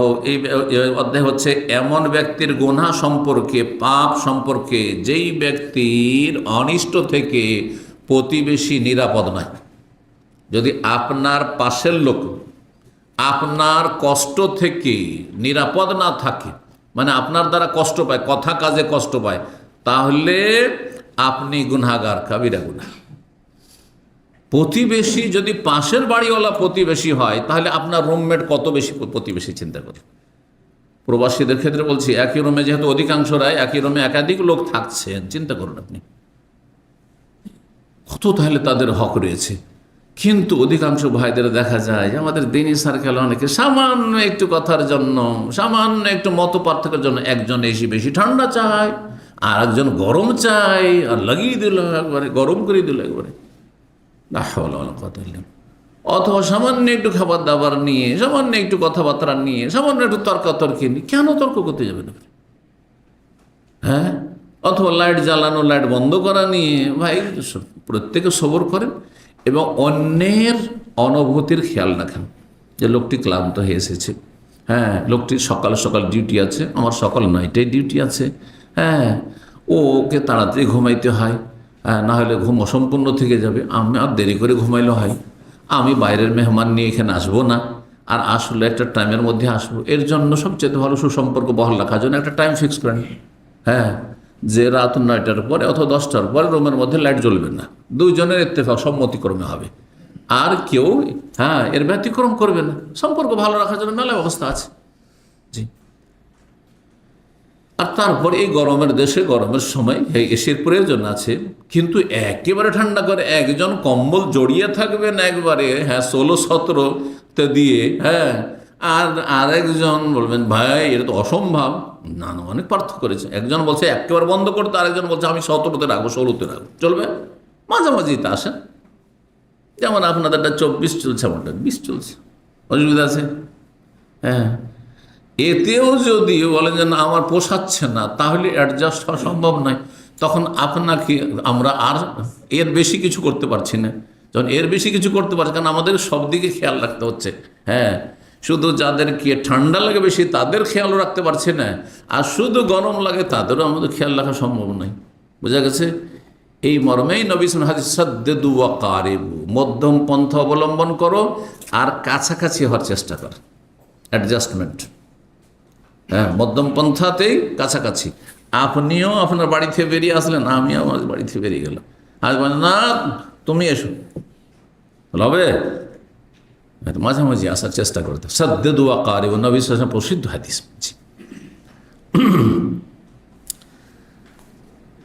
তো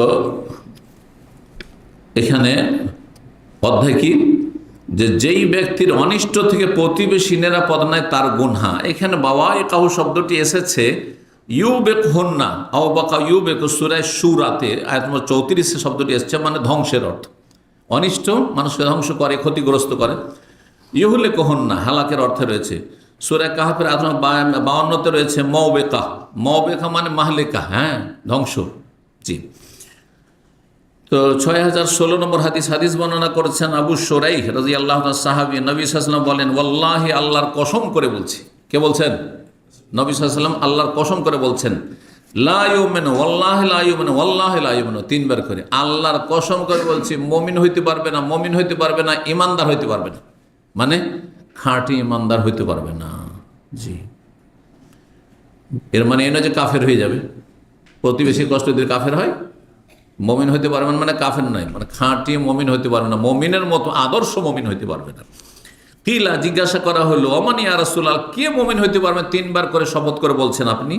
কালা, তখন বললেন, আল্লাযী লা ইয়ামানু জারুহু বাওয়াইকাহু, যার অনিষ্ট থেকে তার প্রতিবেশী নিরাপদ নয়।